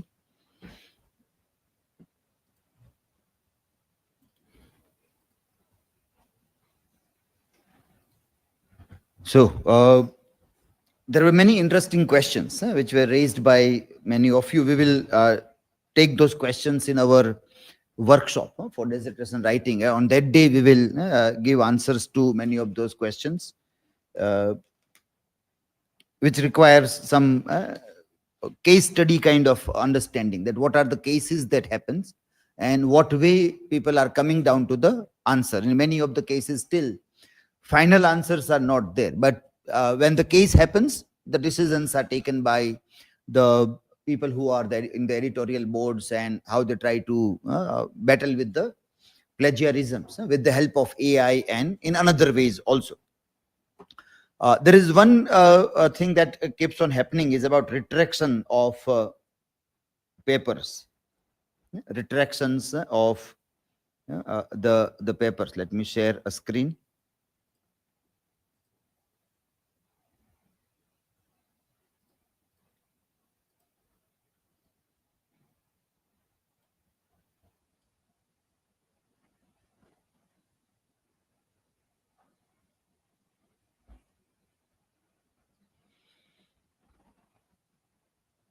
This is retractionwatch.com. And this is nature.com, which is one of the most reputed journals. And it says this story that more than 10,000 research papers were retracted in 2023. This is a new record. And now with AI, this record will keep on increasing. Retraction means the paper which are withdrawn after being published in a very reputed journal. Peer reviewed, everything is done, and highly reputed journals published some research and output. There are various reasons. Sometimes the research is out of date, or some better research people got. So those research outcomes are withdrawn. Normally that happens in medicine a lot, where there are threats to life also, in journals and other things also. So those things are withdrawn back when a new research is coming. Sometimes it is found that methodology was faulty. The method of reaching to that was faulty. So also the retraction is done, and then plagiarism and other cases also keeps on happening. So this is not from any other little known journals, but from a very reputed journal. So this, we can say that this debate is going on regarding many things in research, that what can be considered final, or how can we zero down. It is always an ongoing process. That's why in MLA handbook also, we see that there are so many additions. Ninth edition or APA also has lot many additions. And we still are not saying that that is the final one now. MLA will come with one more addition. As soon as the AI will come, so they will come. So it means it is evolving always. So many such questions we will discuss in our dissertation things. A few other things like Akash was asked the questions, and he also has cited one journal, but it was not properly referred to. Otherwise, there also the questions were already there, answers were already there, or the article is raising those questions also. Is ghostwriting ethical? So social media or celebrities, when they hire people, to what extent it is ethical or how it is. So Cheryl Connor is already talking about that in this Forbes article. And though he says that there are many ways in which this can be done, ghostwriting is done, but when the question comes about that, when somebody is asking that, are this post done by you or somebody else is doing for you, then they have to be honest. Then the people has to be honest. So that is what he says. But otherwise, people can keep for social media celebrities, and they always keep on putting the things also. Many times when we maintain this websites of different kinds, social media posting of regular update. So many people also ask me that you might have many research scholars who might be posting for you, because like research scholars are for that only in many of the institutes. And many research scholars also told that we were running our teachers' websites, our teachers' website, and that we have to update. He will tell us that update this on the website, so research scholar will do. So they would say that you also might have your research scholar. Well, I have to say that I'm not satisfied with their work. That I can ask them that you do, and then I have to correct again. So it is better to do it rather than keep on correcting the works of other. You manage your own things on your own rather than telling other people to do the work also. But it is a mammoth task. It requires lots of things. And people raise this question to even people like Amitabh Bachchan also. He also has faced, because he is also quite active on social media. He writes a blog also. But he would say that I do it my own, whether it is early morning, 4 o'clock, 3 o'clock, midnight, is in shooting somewhere, he would keep on posting. But he says that this is done by me. I don't hire any person for posting such a thing also. So with lots of busy, hectic schedule, there are people who manage their own accounts, and then there are people who hire the other people also for those things. But if the question comes that is it done by you or other people, whatever is truth, that should be told to the people. That is why ghost writing, that Forbes article tries to address in that manner. In Vishwa's presentation also, which was like very well organized presentation, but how did you do it? You used any tools for preparing that?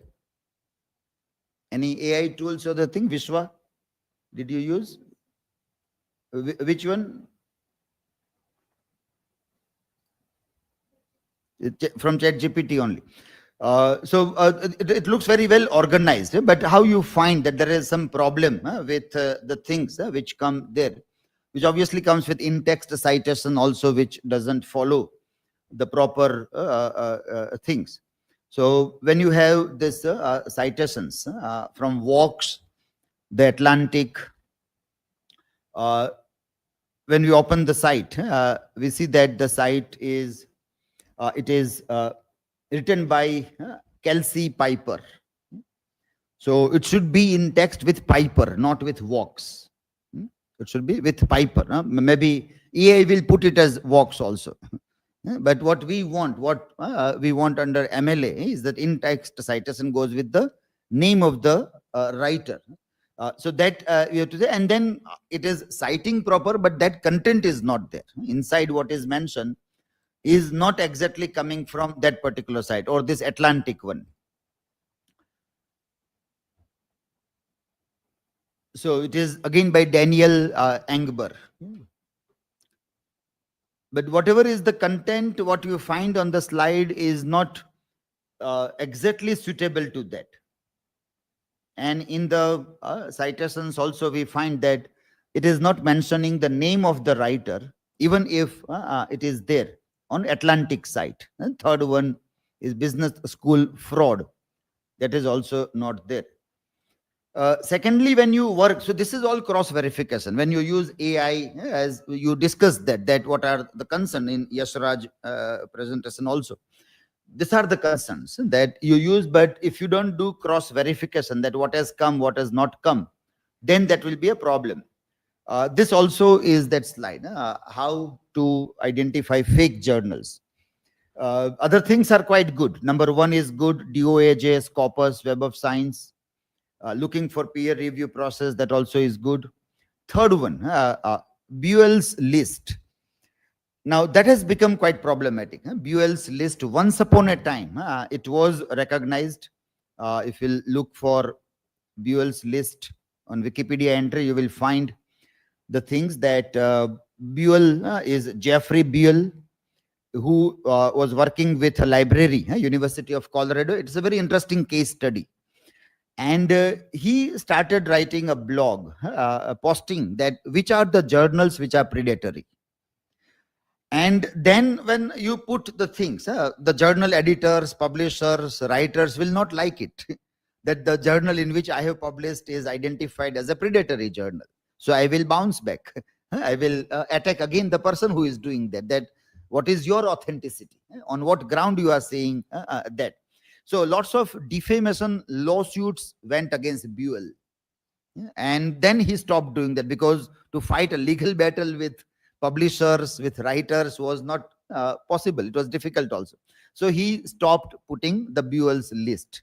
So once, for a while, for a few years, it was a recognized list to identify fake journals, but it didn't work well. Several case studies were done, which also is noted on this thing, that why it was problematic also. This was Who is Afraid of Peer Review, and Dr. Fraud experiment was done. These are all very good case studies in this. And it was found that 80% of the time it is true, 80%, but 20% time it is not true also. It means that 5 articles identified by Buell, one is correct article, yet identified as fake. Now that also is hugely problematic for that person, for that article, everybody. It is highly problematic also if it is one also. In all this thing, it has to be 100%. Either it is fake or it is not fake. So this all is coming, and that's why it ended. It was removed from the list also. Now there is this list. Today there is this Buell's list.net running. But when you look who is running this list and who is putting the things, we find on this Wikipedia external link, last link, that Buell's list of predatory journals and publishers maintained by an anonymous postdoctoral European researcher. So you don't know who is that person. So you can't take him into the court, but somebody is putting, and if it is anonymous, it doesn't matter at all. If the journal in which you have published is in the list, but who is updating the list, no name, it means it is inauthentic. But why it is problematic? Because legal matters are there in all this thing, and so it also maintains the thing. So now you can see that AI will give you something, but you have to do lots of other work also to reach out to the final thing, that what is the problem with Buell's list and how it is running today, what does it showing. If I rely on Buell's list blindly, then also it is problematic. It's a very long list of many publishers. It can help you also in identifying some of such journals, but reliability is highly problematic regarding all this thing, that we can conclude from that also. So when we see all this thing, we find, so as a teacher, when your work will be reviewed, your dissertation or your articles or PhD thesis by the experts, they will have the experience also, that what is going on and how what is generated seems to be kacha paka. It is not profoundly well thought, well researched, and there are lots of gaps in between. That gaps will help the reviewer to identify that this is not a proper work, the way it should be done by a research scholar. That's why that right path, walking on the right path, is always better. Even if it is full of mistake, then also you can readily agree that maybe these are the limitations of research. But something looks decently very good, something looks very good, and it has gaps when you go deep inside, then it seems that you are trying to cheat the another person. You are trying to, that is where it becomes problem. That is where it becomes unintentional plagiarism also. Your intention is not to cheat, but it seems you are cheating because you are not putting the things in a very clear light also. In Reshma's presentation also, we had a very good article there, which you, if you had followed this article, it is a very good example. And that might have helped you, that how a good research can be done also.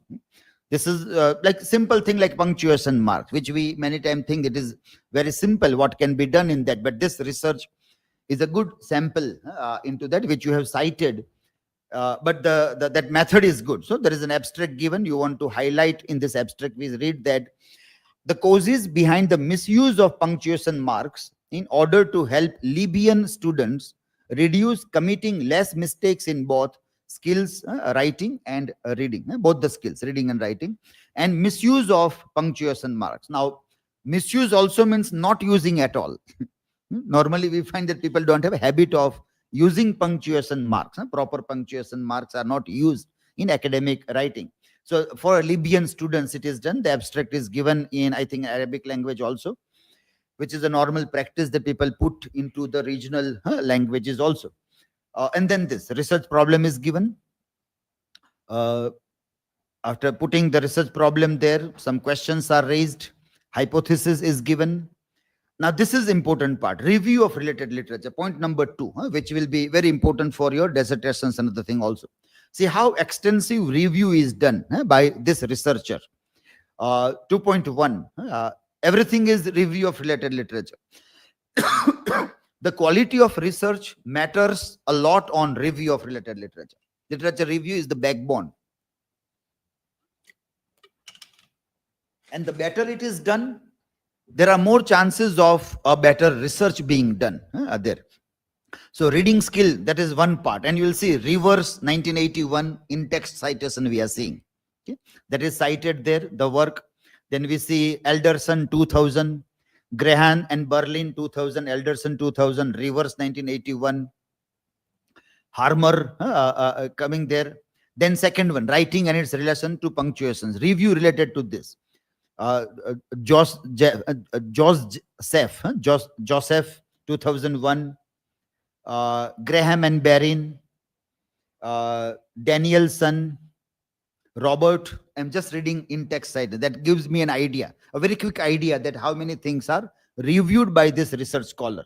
Then third one, punctuations in reading and writing. Graham and Perrin coming there. Allen coming there. Then fourth one, presenting punctuation marks. Lukeman's work is reviewed. Then Oxford Dictionary is reviewed. Woods is reviewed. Allen is reviewed. Then number 5, punctuation of functions of punctuations. In this again, Connelly, Award are reviewed. Then 6, Arab learners, their punctuation errors. abbreviations, capitalization, hyphenations, then definitions of errors. Chomsky is referred, Brown is referred in talking about that. Then 8, punctuation change. Again, this review, truss is reviewed here. Common punctuation mark. This is what you have used in your slide. But this is a part of review only. This article writer is only reviewing all these things. Then related study. Ahmed's study is reviewed. Tatiana's study is reviewed. Then now after this comes to research design. So you can see that how many works are reviewed to come to what is the gap now. And then that gap is to be filled. Now, after reviewing this many things, most of them we think that everything is done. My research question is already answered by somebody. What am I doing now? What question I am asking? Somebody has already answered that question. So what will I do now? So that is extensive literature review and then finding the gap. And then research design, participants and the setting, research instruments, data collection, data analysis, ethical consideration, sample test. This is pre-test, post-test kind of a method that is used here. And this all people are doing the research work. Which paragraph was given to them, that is given. Alice's Adventures in Wonderland was given to the students. Discussion and result, textual observations. What people have done, this table 2 is analyzed. And then interview. That is very important part. When people do this kind of field work or survey or ask people, then you have to also add interview. Also, you have to identify some people to ask questions. That why have you selected this? What is the meaning of this? Have you understood the things properly or not? That is done. Some questions are raised. That what was asked in interview, what answers were given, and based on those answers, the researcher tells that this student understands the importance of punctuation mark. So there is one example that is given there as a part of this interview. So do you believe that punctuation mark changes the meaning? How? Example. And then yes, punctuation is very important. The example is given. The student said the teacher is crazy. Then you put a punctuation. The student, comma, said the teacher, comma, is crazy. So teacher said that student is crazy. If you don't use proper punctuation mark, then the student said the teacher is crazy. So that way you exemplify. So once that example is given, now you say that yes, the student, your respondent is understanding the importance of this. This way you have to exemplify the things also. So this is a good article and a very good method is deployed. I will share so that you can use it as a sample also. This is what is important when you do survey. So Yashraj has done the survey, which many more might have done. Many of you might have used this tool of survey to ask each other and see that what way you look at the thing. So good analysis was done with the help of all these charts and survey and other thing. But this point that when people say that 84% say it requires fact checking or many people say that you require some kind of regulations in there, ethical concerns, and it should be, the usage should be regulated. Some limitations should be there on the use of AI. This, which today you will use it extensively. Atyare tame લૂંટફાટ મચાવી હોય એમ ઉપયોગ કરી લેશો. કાલે teacher બનશો પછી એકદમ પેલા થઈ જશો કે નહીં નહીં આમ નહીં કરવાનું. Then you will forget that તમે કેવી લૂંટફાટ મચાવતા હતા. As a teacher, you will not allow your students to do that. Then you will say that no, it should be regulated, it should be done. Then people forget that once the teacher was a student also, and what they were doing as a student. So don't forget that you were once a student. Nobody is born as a teacher. Everybody grows in life as a child, then they are students there, and then they become teacher. Most of the problem comes because teachers forget that they were once a student. They think that they are born as teachers only. So they should not always dream that they are born to be teachers. They failed in many of the exams, and so they became, as a last resort, they became a teacher also. But they start forgetting. So you don't forget this, that once you are a student, how you use it. And then as a teacher, you don't try to see that your students should not be allowed and more strict regulations should be given. But here we need to add this concern that what way they look, what are the examples? What are the examples? As in the previous study, we have seen the punctuation mark example, the same way. AI is not fully reliable. So what way? What is the sample of doing that? In our class in semester 2, when we were studying the poems, Epitaph on a Tyrant.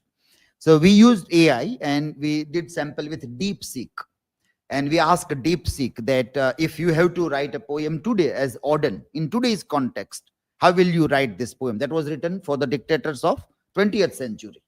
But now we are in 21st century and now we are almost 75 years ahead of that time now.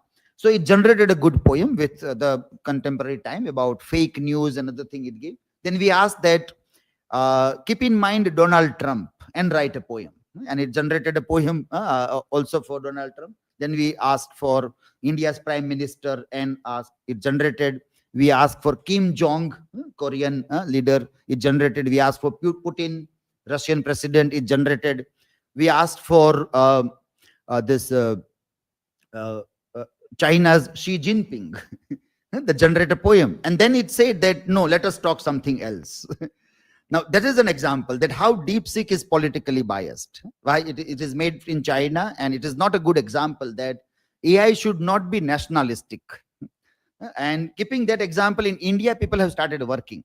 Now, so it means that you will try to give an example of China again and again, which is a very wrong example. Why American AI is not afraid of speaking against American government? Why Chinese AI is afraid of speaking against Chinese government? If American AI is more open and China's is not, which model should be adopted by us? More global model, more open model, or not a narrow-minded? That is example, exactly what we do. So in all this thing, when we do survey, you have to do interview and you ask people that, well, you said this, so what was the problem? Why you think you need to do fact checking? And after doing fact checking, were you able to find a problem in that AI generated response or not? If yes, then only we can say your answer is right. Otherwise, you are telling, but you don't know actually how it is working or what happens that also. So that way it has to be supported by this. Okay, fine. So we end our session here. A few more questions we will discuss in our workshop, which were also very interestingly raised by all of you. We end this stream here.